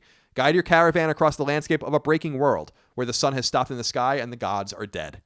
The first Banner Saga is great. I played most of it. I remember seeing a lot about it. I never actually got around to playing it. It's cool. It looks cool, though. It's tough. Very tough game. All right, this one's for you. Bud Spencer and Terrence Hill, Slaps and Beans. Oh my God, this is incredible. Comes to PlayStation 4. Bud Spencer and Terrence Hill in their first virtual adventure. A brand new story. Whether in the Western Saloon, Miami downtown, at the fairground, etc., you'll get the full load of funny conversations, slaps, and of course, lots of mass brawls. What an amazing name. I love that name. This indicates to me that this is an IP that exists already, I guess. I guess so. I've never heard of it. Their first virtual adventure. Their first virtual. Is it VR? No, I think I'm just reading into that. Yeah, it's a game, but I'm wondering if they're saying, is it a comic strip or a cartoon, and this is their first virtual adventure, or is this, I don't know. Bud Spencer and Terrence Hill, Slaps and Beans. That's such a good subtitle. Slaps and Beans. Speaking of good titles, this one isn't so good. Candle, The Power of the Flame. Ooh. Comes to PlayStation 4. Candle is an adventure with challenging puzzles. Play as Teku, a young novice on a dangerous journey to rescue his tribe's shaman from the evil tribe of the Wakcha. Okay. I think I'm going to pass on that. Detached comes to PlayStation VR. Enter space and become an astronaut in Zero G. Detached is a space exploration VR game that demands tactics and skill to survive. That's neat. Game Tengoku Cruisin' Mix. And by the way, Cruisin' Mix, no G, and it's intercapped. Comes to PlayStation 4. Game Tengoku Cruisin' Mix is an enhanced port of a Jaleco classic 90s vertically scrolling shooting game. You sold me there. Gnome's Garden 3 comes to PlayStation 4. Okay. The Gnome Princess has finally come home. She managed to make peace with the trolls and befriend their queen, but at home, evil was afoot. A warlock collector stole the Gnome Monarch's castle along with the royal family. Gnomes are the worst creature. They're terrible. They're like the least interesting fictional creature you could possibly base anything on. I hope every gnome that ever existed just died a brutal death. Hello Neighbor comes to PlayStation 4. It launches on the 27th. Hello Neighbor is a stealth horror game about sneaking into your neighbor's house to figure out what horrible secrets he's hiding in his basement. Yeah, I've seen this. Mega Man X Legacy Collection 1 and 2 come to PlayStation 4 and retail. You can buy them separately. I think at retail they come together. Own all 8 titles in the epic action-packed Mega Man X saga. Test your skills in the new X Challenge mode, which pits players against 2 deadly bosses at once. I did forget to mention that part of it. I do again, to reiterate, I do recommend Mega Man X Legacy Collection. Narcosis comes to PlayStation 4 digital. Stranded on the seafloor with low lights and few tools, an industrial diver takes desperate steps to surface before his dwindling oxygen and sanity give out. The Persistence comes to PlayStation VR. Caught in the inexorable pull of a black hole and with the crew mutated into horrific and murderous aberrations, it's down to you, a clone of security officer Zimri Eder, to save the ship and make the jump back to Earth. Where are these games coming from? Phil's epic Philipix adventure comes to PlayStation 4 and Vita. Create beautiful pixel art as you reveal 120 amazing photographs from Phil's epic trip around the world. What? Okay. Remothered Tormented Fathers comes to PlayStation 4 on the 25th. Remothered Tormented Fathers is pure and realistic survival horror. Ooh. The story revolves around Rosemary Reed, a fascinating 35-year-old woman who reaches Richard Felton's house in order to investigate the disappearance of a girl called Celeste. My favorite character, Richard Felton. I don't think you needed to name any of the people in it. We know that the Rosemary Reed, Richard Felton, and Celeste. That's such a standard name too. I love it. You got a great idea for this character, Richard Felton. Sea of Memories comes to PlayStation 4 on the 26th. Challenge your mind with puzzles based on optical illusions. Find the perfect angle by rotating the pieces to clean up the chaos. Train Sim World comes to PlayStation 4 retail and digital. Train Sim World is a first-person train simulator. First-person train simulator? Wow. That brings to life the experience of operating powerful and realistic trains on some of the world's most amazing railways. The world's most amazing railways? You know, the thing is, it's like, people made it, so there's got to be people who want it. You know? Definitely. I mean, it's coming out of retail. Yeah. So clearly there's a train sim. I'm not making fun of the game. I just like... The descriptions are so, like, neat. They're awesome. That's why I hope this doesn't die. Please don't let it die. V-Robot is the final game, comes to PlayStation VR. V-Robot is an action game designed for VR about a giant robot smashing cities using unique weapons or bare hands. That's cool. That's what VR games are. Not much coming out this week that I played or recommend except for Mega Man. Yeah. Oh, or Banner Saga, I'm sure is great too. Before we get into more, I wanted to suggest an article for everyone to read. It's called The Guardian. It's from The Guardian. It's called No Man's Skies Was As Bad As Things Can Get. And it's an article that was written actually by my friend Keza McDonald, who writes for The Guardian. And it's a really robust and quite thoughtful interview with Sean Murray from Hello Games, the guys behind No Man's Sky. And so I recommend people reading that. And it brings us to a question, actually, that I wanted to get your take on. Pedro Escobar, says No Man's Sky is dropping their free next update this coming week. Out by now that this time the show airs, so yes, that's true. Do you guys think this game has a chance to make a comeback in the minds of gamers? Or is the game doomed to keep its failure label, no matter the quality of the update, which seems quite meaty per the descriptions? What do you think of this? Yeah, I feel interestingly about it. I think that game failed on a level that was kind of impressive. Like, I was actually, like, shocked at how I've never seen something like that happen since or before, because it's just such a massive mistake that they put that game out and like marketed it in that way, and it was very clearly an early access game. I was saying that since they first showed it off. I was like, this can't be a robust thing. This is going to have to evolve. This can't be a retail game. I am certainly open to it. I own the game, so I have no reason not to check it out. The update actually does look pretty cool, and it looks far more appealing to the eye. I feel like they fixed pretty much everything. It looks like the game they promised, at least to some extent. I wonder, though, if it's hard to say because there are a lot of games that have failed that have kind of had like a bit of a resurgence. Rainbow Six Siege is a pretty good example of that. Like, everybody hated that game when it came out, and it just rose to popularity. Fortnite's a great example of that. Fortnite came out, nobody gave a shit about that game until the Battle Royale craze. And I don't know. I don't know if this game can outshine the massive failure that it made. I hope so, because I think that'd be a good story. I think it'd be a great turnaround. It would be. I think I'm with you that I remember seeing this game at E3 multiple times. It won like multiple E3 games of the Game of the Show awards and stuff. And I'm like, I remember kept saying like, what is it? Like, what is this game? It's a tech demo. There's no way. I remember saying that to people too, similar to what you're saying, where I'm like, there's no way that this game is going to be what you think it's going to be. Yeah.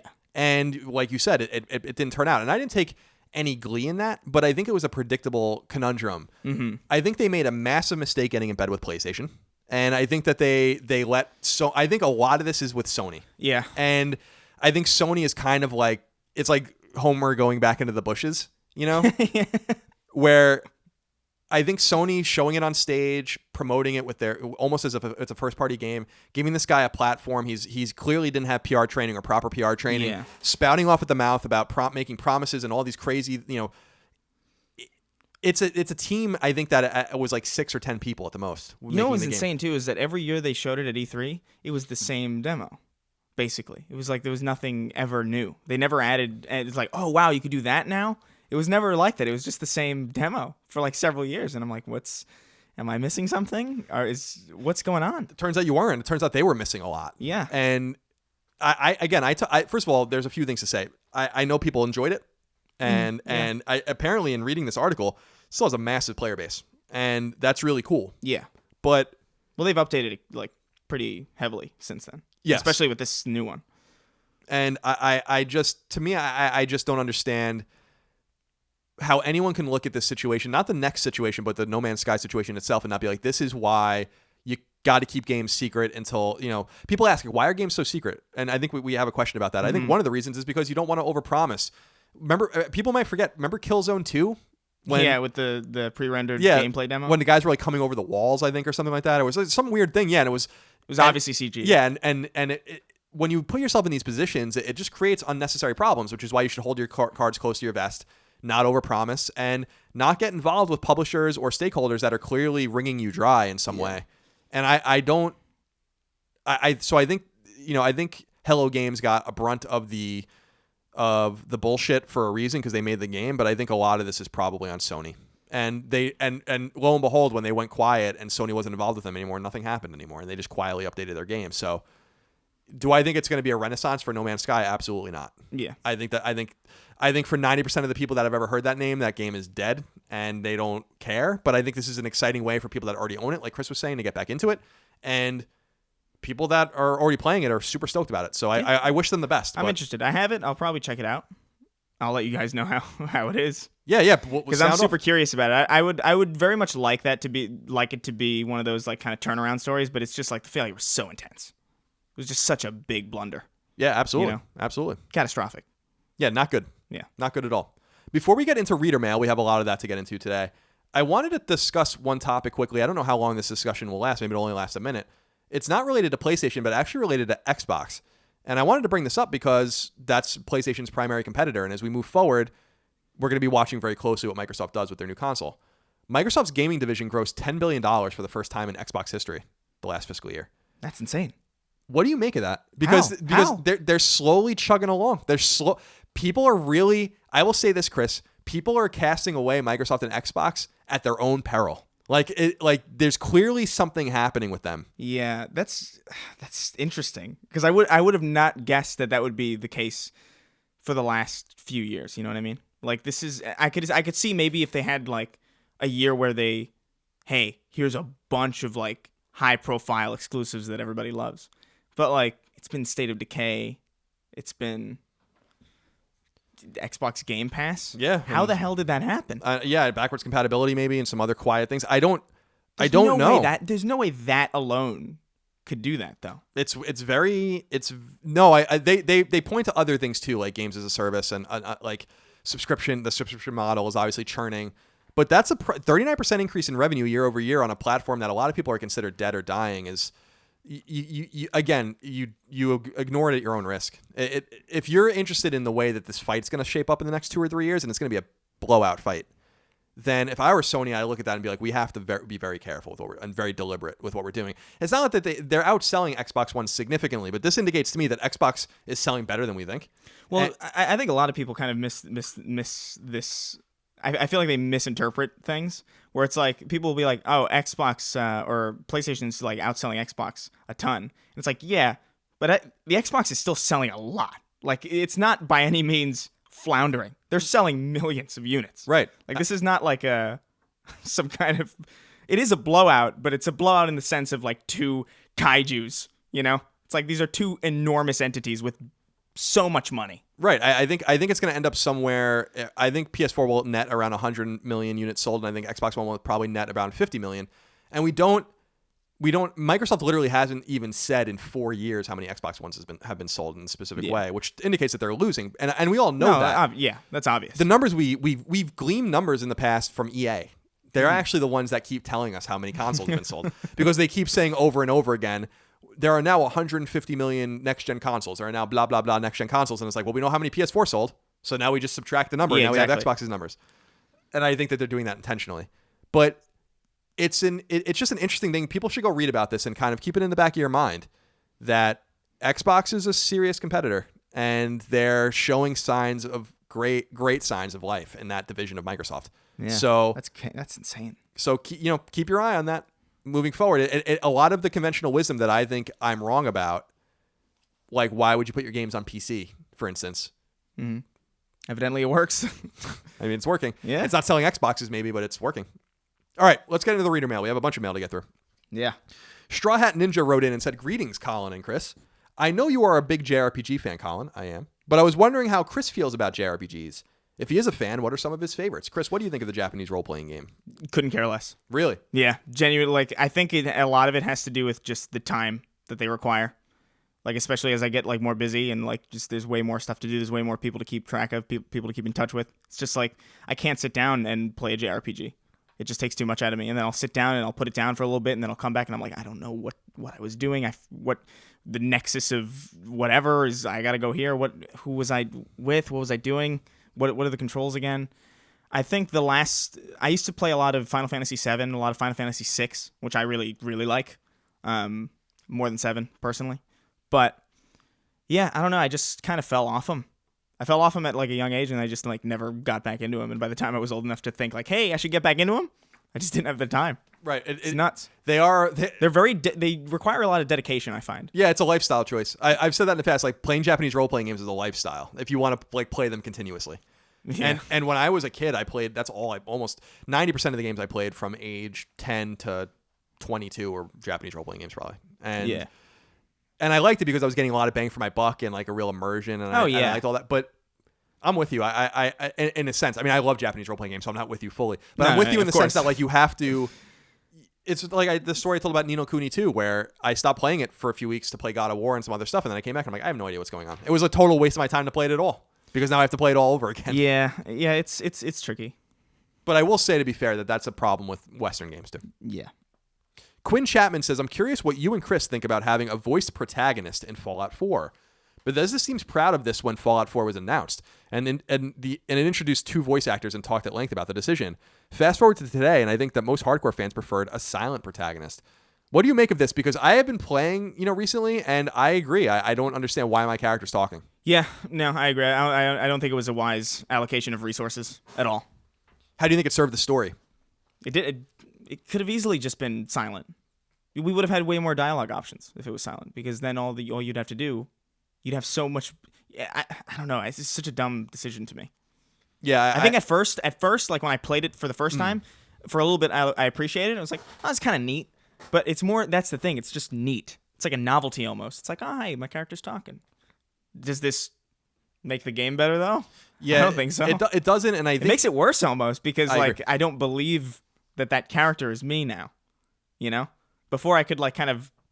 That's what a role-playing game is. You're supposed to like put yourself in that character, and when he's just talking in a cadence that like is ridiculous, that you would never speak in, it just takes you out of it more than normal. I absolutely agree with you. I think it's a strange insertion of personality in a game that's supposed to stress player agency. Yeah, and you can make the same argument for Shepard or something like that in Mass Effect, where you're kind of supposed to be that character. And I never personally play games where I'm like, I think I'm this person. I know a lot of people play that way. Well, the thing is, it's like in Mass Effect, you're playing Commander Shepard.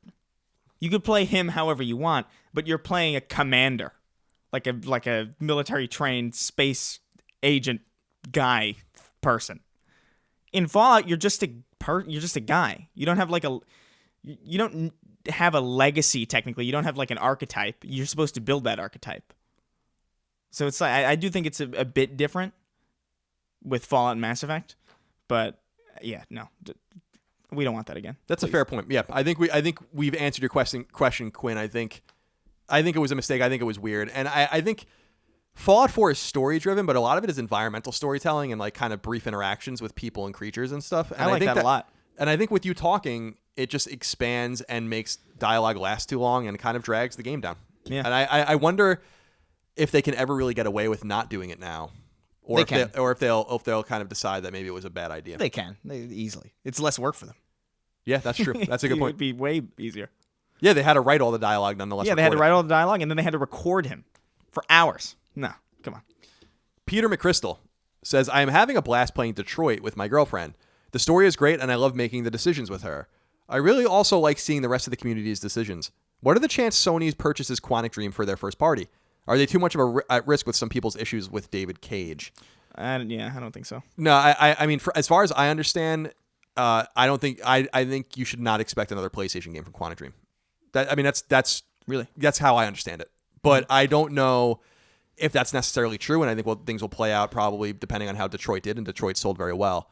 But I think that relationship's probably coming to an end. Mm-hmm. We'll see how that all kind of pans out. Yeah, I don't know. I know for sure that's not going to be an acquisition. There's no way they're going to buy Quantic Dream. There's no reason to. There's no reason to. It's already like tumultuous. Yeah, exactly. If they were going to do it, they would have done it after Heavy Rain, and I think that Quantic Dream made sense at one time, but that's an expensive studio making expensive games. And like you said, and like Peter said, David Cage is a bit of an unpredictable kind of creature, and I don't know that you want to necessarily get in bed with him in a permanent way. They've had a very success doing a game by game basis with them for 10 years, so yeah, no reason to change. Yeah, no reason to change. So I wouldn't be surprised if Quantic Dream's next game wasn't a PlayStation exclusive. Eric Clyde says, although it is debatable, most people seem to believe that Xbox and Nintendo have higher quality controllers. Xbox Elite controller and Nintendo Pro controller are widely praised. Many people love the feel of the DualShock 4, but it's hard to argue it is of better quality than Sony's competitors. Xbox just said that they will be releasing more peripherals soon, most assuming it will be the Xbox Pro version 2.0. Microsoft has also been giving high praise for releasing its controller so that it can be altered for people with disabilities. Is Sony's controller and peripherals lacking compared to competitors? What would you like to see from the next controller from Sony? Thanks. Loving the show.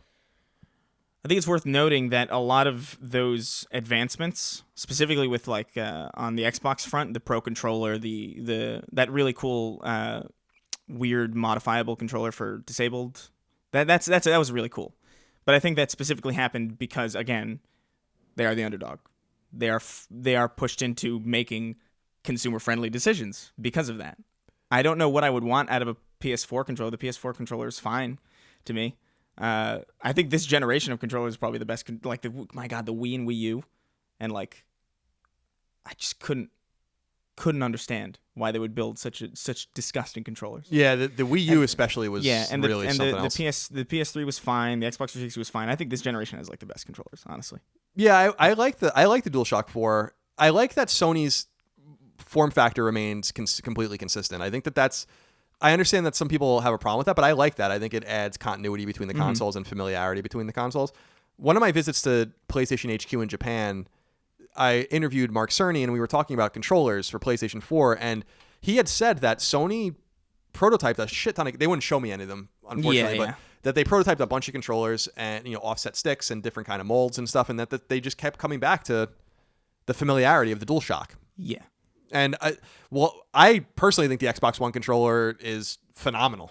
It's just that I don't really play it, and I don't really have a problem with the PlayStation 4 controller. Yeah, that's the thing. It's like they're all pretty solid now. I use the DualShock when I'm playing like fighting games and like 2D stuff, because I think it just makes more sense to have if you're playing like a 2D game, to have the D-pad and the face buttons completely parallel. For like 3D games, I kind of prefer the offset stick, but I don't think they're of any less quality. I just think, if anything, I would say that Nintendo and Microsoft have more variety. I wouldn't say it's necessarily like better quality. It's just like, I have the Pro controller, the Elite controller or whatever, and it's like really cool, but it doesn't really change that much. It's just like a neat addition that you can have. I don't know. Yeah, I agree. I do question the, he throws in his question here, Eric throws in the Nintendo Pro controller. I don't necessarily think that that's any better than what Sony does. Yeah, no, I actually don't like it. Yeah, I don't like the Nintendo Pro controller. I like the controller as it is when you snap it onto the side of the Switch and when you put it on the little base thing that it comes with. I think that's fine, but I don't think that's in any way more elite than. Sorry if you guys heard that thud. It sounded like someone died upstairs for me. I don't think that what Nintendo's doing with controllers is better than PlayStation, but I do think Microsoft is doing better things. I will say that what Nintendo's doing with controllers now is way better than what they were doing for the past 2 console cycles. You didn't like your Fisher-Price toy? No, controller? I didn't care for it all that much. Jonathan Barnett says, what games do you guys think Sony will launch the PS5 with? If the console releases in 2020, I'm thinking Death Stranding and a sequel to Horizon Zero Dawn. I'm also hoping for a new Ratchet & Clank to launch with PS5, but that seems unlikely as Insomniac is probably using both of their teams for Spider-Man. I think Death Stranding, Killzone. Obviously, Knack 3. Duh. Horizon Zero Dawn, I don't think so at all. Yeah, I think... Horizon Zero Dawn 2. You have to look at it through the lens of who will be ready from the first party, right? So, Sucker Punch isn't going to be ready. Naughty Dog's not going to be ready. Sony Santa Monica is not going to be ready. Bend isn't going to be ready. Yeah. Media Molecule is not going to be ready. Or maybe they will. Maybe they'll finally be ready. Yeah, maybe Dreams will be. That's a great point. So I think that you're left with like Guerrilla. So I think Killzone, something like Killzone, maybe Horizon would be a safe bet. I think something from them is a safe bet. Yeah. And I think that entrusting them with that makes a lot of sense considering they did really well with Killzone and obviously up the game with Horizon. So I think you have every reason to trust that they'll release a quality launch game. And then maybe Polyphony with Gran Turismo or something like that I think would be a pretty interesting... They could be ready to go as well. So, and it would be really... I think I've said before, I think it would be very wise for Polyphony and Sony to kind of mature and make a platform, a Gran Turismo platform. Yeah. That just... What is going on upstairs for me right now? I think... It's like sounds like someone's dropping bodies in a closet. Yeah, what the hell? Maybe they're like really excited about Dreams. They just want to get their heads closer to the ground. Alex Barbarossa says Alex Barbosa. Not Barbarossa. Colin and Chris. Now that they announced the 6.0 update for PS4 coming out for beta users, what features would you two like to see being released? I don't know. I feel like the PS4 serves all my needs perfectly fine. Me too. I know that they're adding things like wish lists and stuff like that. I think... For me, I think that they need to start stripping stuff out of the PS4. It doesn't run well anymore. They're putting way too much on this console. That like PS4 in 2013, 2014, even 2015 ran way better than it runs now. And I think that they're bogging it down. And I know you said and other people have said like just buy a Pro because it runs the OS better. And I'm like, that's just not a good solution. That's like what Apple does with iPhone. I know. It's like that's not a reasonable thing to ask people to do. Well, to be clear, I've never said just buy it. Oh no, I'm not attacking you for it. I'm saying I just want to make that clear. I just have one because that's when I got a PlayStation. Because I had a PS4 in my house previously, but it was a roommate's of mine. I would agree though. Yeah. What? There's nothing that the original like I'm sure oh my God, I can't even imagine having a base Xbox One right now. That must run like a steaming pile of garbage. Yeah, and then this is what we're talking about again with the opposite directions with Microsoft and Sony in some ways. Microsoft's making Xbox One better. I think PlayStation 4 is kind of stagnant in terms of its feature set, and I think I'm just really shocked by, and I know that this isn't unique to me. Like, I'm just shocked by how the PS4 just needs to be restarted. It like just bogs down. It doesn't. If you get like a notification and hit the PlayStation button, it just doesn't load anything a lot of times. Like, it's just very like, fix the fucking machine. I don't need any more. Save your bells and whistles for PS5. We can't be that far off now. Yeah. Next question comes from Jimmy Valentine, who says, Colin and Chris, how influential are publishers in the process of developing games? How do they balance making a game a better game for the customer with the costs? I was always interested in the business side of gaming and how the tug of war between a developer and a publisher works. I assume you know more about this than I do, but I would assume publishers play an enormous role. Yeah, publishers play a prominent role, and you can see how prominent of a role they play when they cancel games 3 years into development, which happens sometimes. Publishers hold all of the cards in the development of a AAA game, and there is some autonomous studios that kind of work under publishers that do what they want because they've proven it. I think Naughty Dog's one of those. But generally speaking, a publisher dispatches its own producers to like basically embed themselves with the team and basically stay there for years at a time and make sure everything, hitting milestones and deliverables and all those kinds of things. The development of a video game is a very dynamic and complicated thing, and a lot goes into it. And you can't, I know it's fun to make fun of publishers and blame them for everything, but they're funding it. I mean, let me put this in like smaller dynamics, right? Like, you need $10,000 to open a food truck, and someone gives you the $10,000 to open your food truck, and then you think they're just not going to have any say in the business? Yeah. Like, they're gonna want to know, is the product good? Are you profitable? How are you going to pay back your money? And what are you doing about these problems? And all, like, publishers have every right to be up in the developers' faces, and if the developers don't want publishers, then fund the game yourself. Yeah, which some studios do. Yeah, Gearbox does that, and others. So yeah, that's the way it works. Publishers are a necessary evil, and will always be a necessary evil if you want $100 million games. If you want games that cost $500,000 or $5 million to make, and they're kickstarted, online, that's different. But if you want Battlefield 5, then you're gonna have to expect that DICE is not gonna make it without EA's help, right? Yeah. Even though EA owns DICE, so I guess it's a bad example. Joshua Anderson says, "Hi, Colin and Chris. Why is the video game industry so secretive, both in regards to the games that are being worked on and just in general? Most other entertainment industries are nowhere near as private, secretive, and honestly uptight. So what do you think? What do you think the reason for this is? Thank you, and keep up the good work. What do you think?" I just think the projects vary as the production goes on, like far more in games than anything else. I think, like, I don't think a movie goes to a point where it's like when people are building a game, typically they want to do as much as they can, and they have a grand idea for something that they want to build, and maybe they build it, and then they show it off immediately after they build it, and then it comes out that, oh, the hardware doesn't run this all that well. We have to cut this big feature that we wanted, that we were anticipating being a big, thing that we wanted to do. It's like, all right, so maybe we cut that down. It's like, now it doesn't resemble the same thing anymore. Now the game's a completely different game. Now you've made a promise that you can't deliver on, even though you very well intended to make that, to fulfill it. You just, sometimes you can't. And I think that level of risk is just not worth it. You should announce a game when it's mostly ready, I think. When you know that you can do everything that you're going to promise. And that just doesn't happen sometimes. Yeah, you're absolutely. Sometimes you get No Man's Skies. Yeah, exactly. You get it often. And, I mean, you said it all there. I think you're absolutely right. I think that what people have to understand, because he talks about the other entertainment industries. So let's talk about like movies or music and stuff like that. That's a great example. Like a film, right? It goes through a lot of like writing and like planning it out. But those movies film for like a month, 2 months, and they're done. That's it. You can't like alter that much about it. Sometimes they do reshoots and stuff like that, but like mostly what they advertise is what you're going to get, typically speaking. I've never seen a trailer that was like I've never seen a movie trailer as misleading as some game trailers. I've seen some misleading movie trailers, but nothing to the degree of like, the Killzone original trailer, like the 2003 Halo 2 demo. These are vastly different things than what we ended up getting. Absolutely. And I think that what people have to understand too is that the nature, Chris kind of touched on this, I think, and said it all, but the nature of making video games is just, it's a way more complicated thing. And I'm not saying making movies and producing music and stuff is very complicated, but ultimately, and I say this as a musician, and Chris is a musician too, ultimately, you're playing music in a studio and recording yourself in the same way that they were recording themselves years ago, decades ago, a century ago, just with better equipment. I think that people have to keep in mind that, like, yeah, there's different genres of music, but the nature of making the music is the same.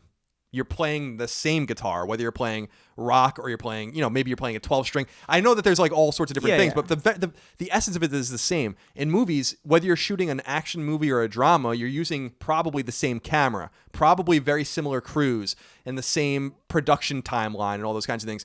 If you're making an open world role-playing game on a different engine than your very same team is making its first-person shooter, and there, it's totally different. There's a lot more messing up, I think, in the process. Like, if a note is out of place, or if there's like an extra note in some song, that's not going to throw the whole song off balance. It's just going to be like, oh, that's a weird thing, right?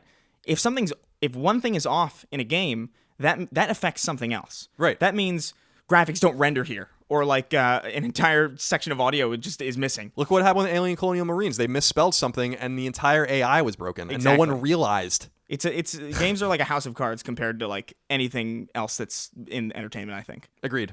Nice question though, Joshua. Thank you. Yeah. Mark Elfering says, "Fuck, kill, marry, God of War, Horizon, Uncharted." What do you think? Marry God of War because it's amazing. I'd kill Horizon right now. Interesting. Yeah, and fuck Uncharted. Huh. I would I'd fuck Horizon, marry Uncharted, and kill God of War. You'd kill God of War? Yeah. Why would you do that? Because I think the other two series are better. I mean, these are 3 great series of games. I'd take if someone was like, you can have God of War, Horizon, and Uncharted, but you can only have 2 of them. I would take Horizon and Uncharted. Like, no doubt about it. Like that. That's just me. That's crazy. I don't think there's a wrong choice. I mean, I think you're factually wrong, and I can prove it with science. That's fair enough. Corey Hahn says, "Do you have any theories as to why in-game cheats have seemingly dwindled in games over the last decade? Does it have to do with the shift to multiplayer-centric experiences, or does it have to do with the implementation of trophies or something else?" I have noticed this. Do you lament the fall of the cheat code? Yeah, I do miss it. I remember going to like libraries or like in the school library and like finding like cheat code books and like jotting them down and stuff. That was a lot of fun, but I don't know. Is it because of? I think it has a lot to do with the online ecosystem. I think so too. The fact that like a lot of things, but also, if you remember, a lot of the cheat codes that we used to have are kind of monetizable now, like skins and stuff like that. It's like, oh, to type this code to unlock this skin. It's like, oh, we can just charge for that. Yeah. I feel like almost that's also another thing that people haven't really thought about. That's a great point. I think that a lot of it has to do with online, like you said, and kind of the making the feature set even. I think a lot of it does have to do with trophies. People might remember that PSP was supposed to get trophies, and they didn't implement them on PSP because PSP was so easily hackable that they were afraid that people were just going to hack the entire trophy system open. So you guys can go back and read about that. That's true. And so I think that probably has something to do with it as well. I think a major thing that people are discounting is kind of twofold. The first thing is that passwords and cheat codes often came in, not always exclusively, but often came in when games didn't have batteries and we didn't save games to cartridges. So there was like already there was always something in place in the game to tell you where you were. And so those were easy enough to exploit or put little Easter eggs in for people to kind of explore in that way. That was really common on NES and to a lesser extent SNES. But the bigger thing is that games are so easily broken today because they're so big and so dynamic. I was thinking of that on the way here. That like that's got to be the big reason is like, when you were making a side scroller 25 years ago, it was pretty limited and easy to QA and all that kind of stuff. And now you're making an open world game where everything I've told the famous story about New Vegas with the cowboy hat about how there was a bug in the game where the whole Vegas Strip wouldn't load if you wore a cowboy hat and then got rid of it. Like that's the thing that's impossible to QA. Like there's no way you would have ever known that until it happened. Mm-hmm. So imagine putting a cheat code into a game where it's like give the man the rocket launcher anywhere on this open world map. Yeah, or like drop a jet out of nowhere in this area, or like big head mode. Right. Like, what does that do to a hitbox? Right. Exactly. It's exactly right. They are a lot more complicated now, and that's another thing too. Right. It's not that they can't do it. It's that like the cost for them to QA it and for them to fix and massage that is not worth the payback they're going to get for a very small minority of people that even care. Yeah. So and it's not like a selling point. Like no one. I never. It was always like an extra. Like, ooh, that's neat. This game that I already had my eyes on has cheat codes in it. I never went like that game doesn't have cheat codes, screw this. It was never like it was never make it or break it. Yeah, I mean, I didn't care about that stuff either. I mean, the only time I ever regularly cheated in a game was when I had Game Genie on NES back in the day, which was awesome. For people that don't know what Game Genie is, first of all, if you don't know what Game Genie is, you are a young person. Game Genie was this device by this company that I don't think exists anymore called Galoob. And it was this thing that you put into your NES. You could put it in SNES and Genesis and stuff too, and then put the game into it. And it came with like a code book, and you put like the sequence of letters and numbers in, and then you could like manipulate the shit out of your games. It was really cool. Yeah. But those days are gone now. Games have gone a long way since then. Well, actually, it's pretty alive and well on PC with mods. That's true. That's a great point. Those are the new cheats. Like, why would they spend time developing a way to break the game when people just do it anyway? Right. Yeah, they can just open. That's a great point. I'm not a huge nerd, though, so I don't play games on PC. Jordan Anderson says, hey, Colin and Chris, do you think the next-gen systems will be capable of 4K 60 frames across the board? If not, then should games have a performance mode? Would love to hear your thoughts. What do you think of this? I don't know. The Xbox One X runs really well at 4K 60 for certain games. Does it? Yeah. For certain games? For like Doom and like the stuff that's come out and have. So Doom runs 4K 60 on Xbox One? I believe. I mean, I don't know. Don't quote me. I'm pretty sure it does. No, I believe you. I'm not a specs guy, so I don't ever follow this stuff. I don't think it's that big of a stretch. I mean, when did the Xbox One X been out for a year now? I think about. It came out last year, right? The One X? Yes. So that means that hardware was like at least 2 years old.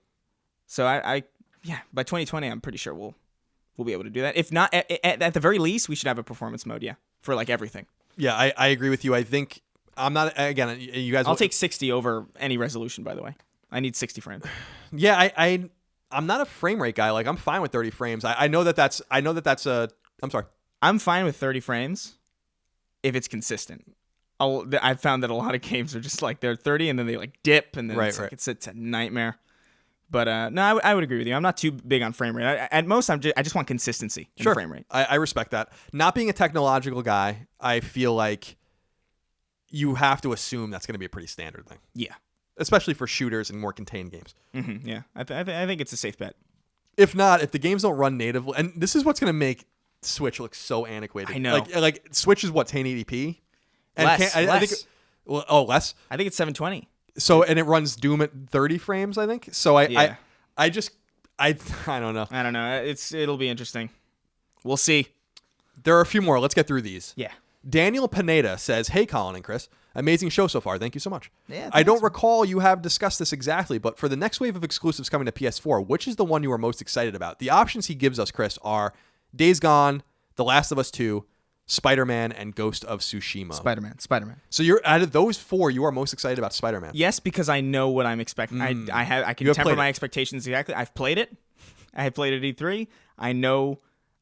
I just feel like I have a fuller understanding of it, so I'm like more eager to play it because I know it exists. I know what to expect. I still don't know the full package of it. It's not like Ghost of Tsushima where it's like I'm interested, but I'm not like excited. I want to see more about it. Last of Us 2 looks great. Am I excited about it? Not necessarily. I'm looking forward to playing it, but it doesn't keep you up at night. No, it doesn't keep me up at night. I'm acting, and the closer we get to Spider-Man, the more I'm thinking like every day. Like I want to get my hands on this. Well, it's also the soonest. It is. So it's obviously like that's the one I'm most excited for because I'm closest to it. It is the most imminent. That's true. Out of those four, I'm going to be sorry to disappoint you, is that The Last of Us Part 2 is definitely the most exciting for me. Right. Then Ghost of Tsushima, then Days Gone, then Spider-Man. That's my order. That's fair. Yeah. But my order's probably like the exact reverse. But I'm super stoked about all of them. Including Spider-Man. I think Spider-Man looks great, and it's made by a lot of the guys that made Resistance made Spider-Man, so you guys have a lot, for a lot of old PlayStation fans out there. I've loved Insomniac for so long. Who doesn't? They're a great studio. And one of the very rare independent AAA studios. They don't exist. And they also made an Xbox game that nobody gives a shit about. They should, because Sunset Overdrive was great, and you're all fools. That was literally the team that made Resistance. Those guys. It was Drew Murray and Marcus Smith, the two co-creative directors of Resistance, made that. I love it. And Drew doesn't work. I just had lunch with Drew 2 weeks ago. He's doing his own thing now, and Marcus is working on Spider-Man. So there you go. Chris Garcia says, greetings and salutations. Stop stealing my lines, Chris. That's very formal. What do you think Sony will do once the PlayStation ends? If the next generation is indeed the last of the console era, how will we play video games? Tablets, laptops, mobile with screencasting, or something else? Thanks. What do you think? I mean, that's the tricky thing. That's why I kind of think Microsoft is placed in a better place for when that happens. I have no idea. Maybe they'll start open like a PC app, because that's the most. I don't know. Yeah, I'm clueless, honestly. I am too, and I think they are. The thing that you have to take, both Chris here and Chris Garcia that wrote in, I think you have to take kind of some solace in the fact that like they have no idea. If they, Do you think they're too focused on like the now? Yeah, well, I think they're focused on the now, the near future, and also focused on the fact that everyone was wrong catastrophically about where games were going 5 and 10 years ago. Yeah. People have got to remember. They have got to remember that during the middle and end of the PS3 and Xbox 360 era, everyone thought the PS4 and Xbox One were going to fucking crash and burn. And anyone who tells you otherwise is lying to you. No, yeah, I remember that. I remember that vividly. Like people. This was when Ouya was like kickstarted, and like this is the point. People have been throwing, on live. People have been throwing all this shit that seemed promising, and you could make a good case without having foresight that this is the future, and it wasn't. And so I think that a lot of these, God Almighty, like the conventional wisdom about PlayStation 4 and Xbox One were wrong. Yeah, they were wrong, and you could feel that building in 2013, but when PS4 came out and it launched in the US first only, people forget November 13, I think, of 2013, and sold 1 million units in one day. That's when you knew that they were wrong, that people want console gaming. Yeah. And the only reason the old generation existed so long and lasted so long was because of the recession. So we are already a little bit behind the 8 ball. So the only point I'm trying to make is that whatever we think the solution is going to be is not going to be the solution. I would not be surprised if in 2026, 2027, there was a PlayStation 6. I wouldn't be surprised. Yeah, no. But I also wouldn't be surprised if PlayStation 5 came out, sold softly, and we found ourselves in a streaming situation in 2022. I wouldn't be surprised by that either. And PS5 literally just no one cares. So yeah, I don't know. I don't know. No, it's an interesting thing to think about. I'm super stoked to see like what happens. There are people paid lots of money to prognosticate about this, and most of them will be wrong. And it's not because of them. It's because the market is totally volatile and no one knows what the market wants. Yeah, no, it's super unpredictable. But it's exciting because that's what's exciting about it is I don't even know. I'm so excited about PlayStation 5's reveal because of all the things that it could be and that they might try to do. Yeah. And I know that there are things that they're not going to do. Like I know, God, you remember before PS4 was revealed when Orbis was when it was codenamed Orbis and there were rumors about it. There was rumors that it was solid state, and that seemed reasonable at that time. And today, 8 years later, to say that the next consoles would be solid state is almost laughable. But can you imagine almost a decade ago people thought that was going to happen? I know. So that's the only point I'm trying to make is like I have no fucking idea. It's exciting because I think the box we're going to be shown is going to do things and be things that we don't predict, for better or for worse. Aaron says VR hasn't really found its place yet. PlayStation VR is arguably the most consumer-friendly VR unit given the price point and the widespread install base of the PS4. Mm-hmm. What do you see as the future of VR, and what unique role can PSVR play as VR continues to evolve as a platform? What do you think of this? Do you think VR has a viable future? Yeah, I think so, 100%. I don't know how consumer grade it'll be. I've always thought like when I saw VR for the first time, I thought this is gonna be it looks to me like the resurgence of arcades. I could see this being like an arcade renaissance because like they're so expensive and they take so much time to set up.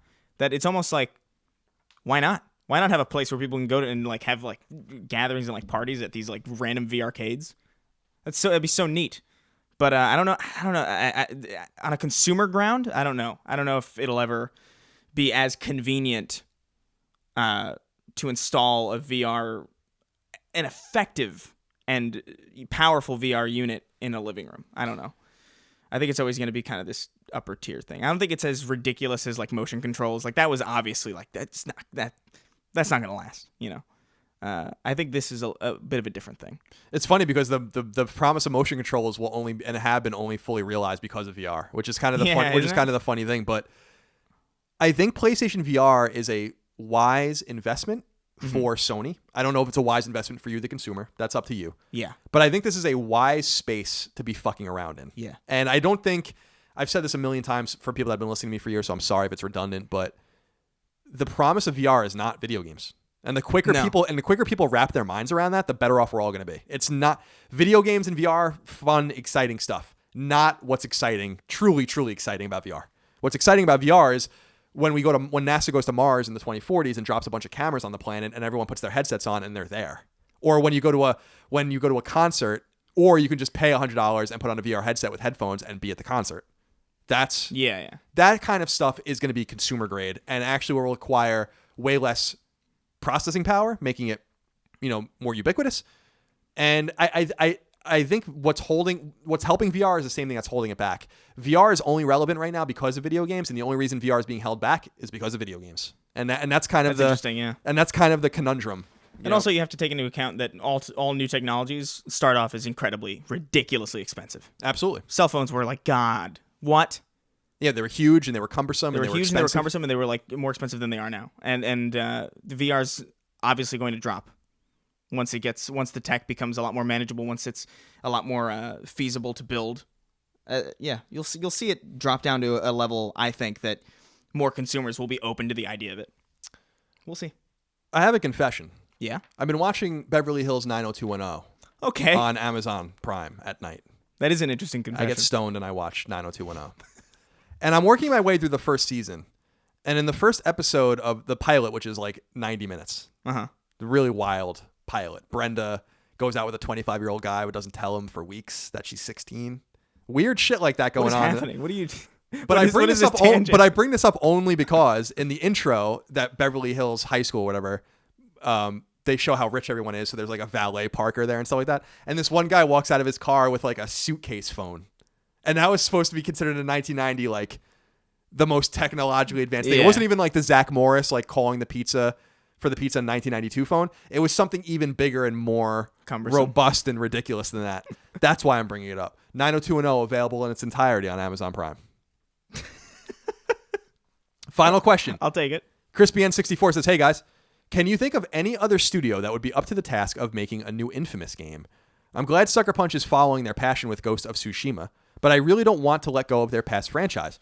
Is there anyone that's in the Sony family you think could deliver a quality Infamous title? Thanks. Love the show. I don't know. I purely from like if I'm looking at it in a non-realistic way, in the sense that like obviously the studios are busy doing certain things and like taking it completely out of the context of the ecosystem, I think Insomniac could make a really, really good Infamous game.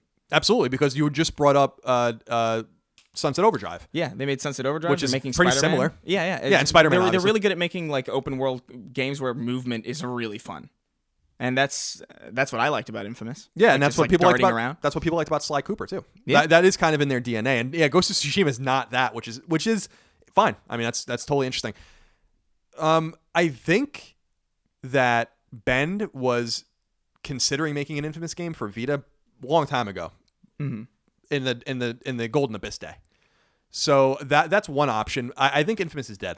Yeah, me too. I think that's why I had to like divorce it from reality to even answer the question. Which is a shame. Infamous and especially Infamous 2 on PS3 are fantastic games, and I think Second Son is a good game. I think that it lost a little bit of its soul. I think it's a little empty, and it's clearly it's a launch window game. It's definitely hollow, but it plays nice. It does. It feels fantastic. Yeah, those guys are looks very really talented.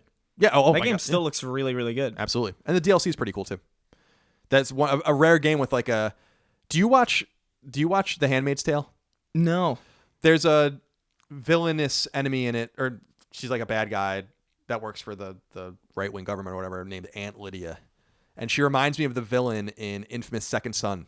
People will know exactly what I'm talking about if they play that game and had seen Handmaid's Tale. Anyway, just another tangent. I could talk more about 90210 if you want as well. No, please. Do you want me to tell you a little bit about what's happening in that world? I'd prefer not. Okay. Well, we're going to wrap it up here then. Good. Chris, thank you so much for your time. Of course. Make sure to keep an eye out for Chris's new videos that are coming out soon on his YouTube channel. Support him there. And support my other shows if you want as well. I do an eclectic interview series called Fireside Chats that Chris has been on. I'm going to have Chris's girlfriend on it soon, I think, as well, to talk about her upcoming projects. Bunty was just on, right? Bunty was just on as well. That's true. And Blake Harris is going to be on the next episode, the writer of... this might be up by the time you guys hear this, actually, the writer of Console Wars, which is one of the great video game books of all time.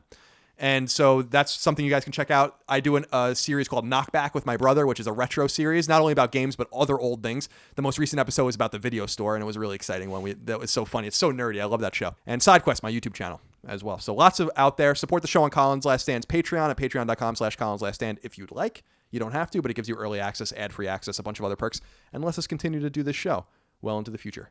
So I think that's it. Yeah. Next week, we'll have details about Chasm. Yeah.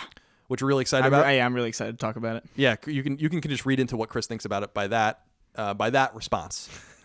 And we'll have more to say about it then and other news as well. And things are going to start picking up. Yeah. So stay tuned to Sacred Symbols. Oh, one more thing. Remember to keep, even if you get it on Patreon or whatever, remember to keep reviewing us on iTunes. It's helping us a lot. Or on podcast services of your choice, whether that's Google Play, Stitcher, whatever. Yeah, it helps a lot. It helps a lot with the algorithm, right? It does. It helps us find a new audience, and we do appreciate that so much. So thank you for taking the time to do that. You guys are taking the time to do that, and we really do super, super appreciate that. So keep that up and spread the word. It's so funny because I keep getting tweets every day from people being like, I had no idea you were doing the show. I expect we're going to be getting these tweets for years. Yeah. So spread the word. If you're in a forum, a PlayStation forum, or on Reddit or where you are, people might be interested. Spread the word and let them know that we're doing the show and we're growing and we're so excited about it. So thank you very much. Chris, let's go eat. Yeah. Oh my God, I'm so hungry. I mean, I am too. I got to figure out where we want to go. And we'll see you guys all next week for more Sacred Symbols. Thank you so much for your support and love. Bye. Take care, guys. Sacred Symbols, a PlayStation podcast, is fan-supported over at patreon.com/ColinsLastStand. The following names are at the producer level or higher on Patreon, and I want to thank you from the very bottom of my heart for your incredible kindness and generosity. Harshiv Bahia, Martin Beck, Fred Bentz, David Blodel, Mark Boggio, Spencer Brand, Isaac Brewer, Lennon Brixey, Matthew Brousseau, Josh Bushing, Austin Bullock, Andrew Burkhart, John Burry, Alex Cabrera, Will Caldwell, Luis Cancato, Matthew Canoy, Shermer Carter, William Cashel, Brian Chan, Travis Chandler, Sean Chandler, Kenneth Charr, David Chestnut, Steve Clifford, Dan Clifford, Simon Conception Jr., Brad Cooley, Nick Cummings, Daniel Diamore, Daniel Delanikos, Mitchell Durkash, Luke Drake, David Ellis, Eric Finkenbeiner, Michael Fiore, Connor Gazian, Alexander Gates, Michael Gates, Daniel Glassford, Tyler Goodwin, Josh Gravelick, Richard Green, Ryan Greenwood, Miranda Grubba, Andres Guzman, Tyler Harris, Wyatt Henry, Andrew Hess, Josh Yeager, Paul Joyce, Jeremy Key, Nathaniel Khalil, Taylor Christian Laudrin, Donald Laws, Joe Lawson, Don Q. Lee, Patrick Leslie, Dustin Lewis, Keith Adrian Lewis, Chad Lewis, Lewin Ray Loper, Josh M., Ryan T. Mandel, John McManus, Joe McPartlin, Mike Menzel, Albert Miranda, Betty Ann Moriarty, Abe Mukhtar, Brian Nietzsche, Connor Nesbitt, Josh Netzel, Adam Nix, Adam O., Brian Ott, Jorge Palomino, Reed K. Parker, Todd Paxton, Brendan Peavy, Marius Scarzan Peterson, Enrique Perez, Eric A. Peterson, Jason Pettit, Lawrence F. Prokop, Eric R. Pryor, Jordan Ray, Ryan Reeves, Michael Renner, Peter Reynolds, Shane Rayum, Jonathan Rice, Austin Riley, Ryan Robertson, Ramon Rodriguez Jr., Petro Rose, Michael Sanchez, Matthew Savoy, John Schultz, Chris Schaefer, Mike Shaw, Rayanne Scheinebarger, Toby Shootman, Gurman Sadhu, Jordan Smith, Riley Smith, Alexander Suarez, Ahmad Tamar, Tam Tran, Kevin Van Ekeren, Oakley Waldron, Justin Wagaman, Chris Wong, Michael Wells, Tyler Woodall, Corey Wyatt, Tony Zuniga, Supershot ST, Casual Misfits Gaming, Mad Mock Media, Beric, Mubarak, Dav9834, Chris, Donk2015, and Random Guy Radio.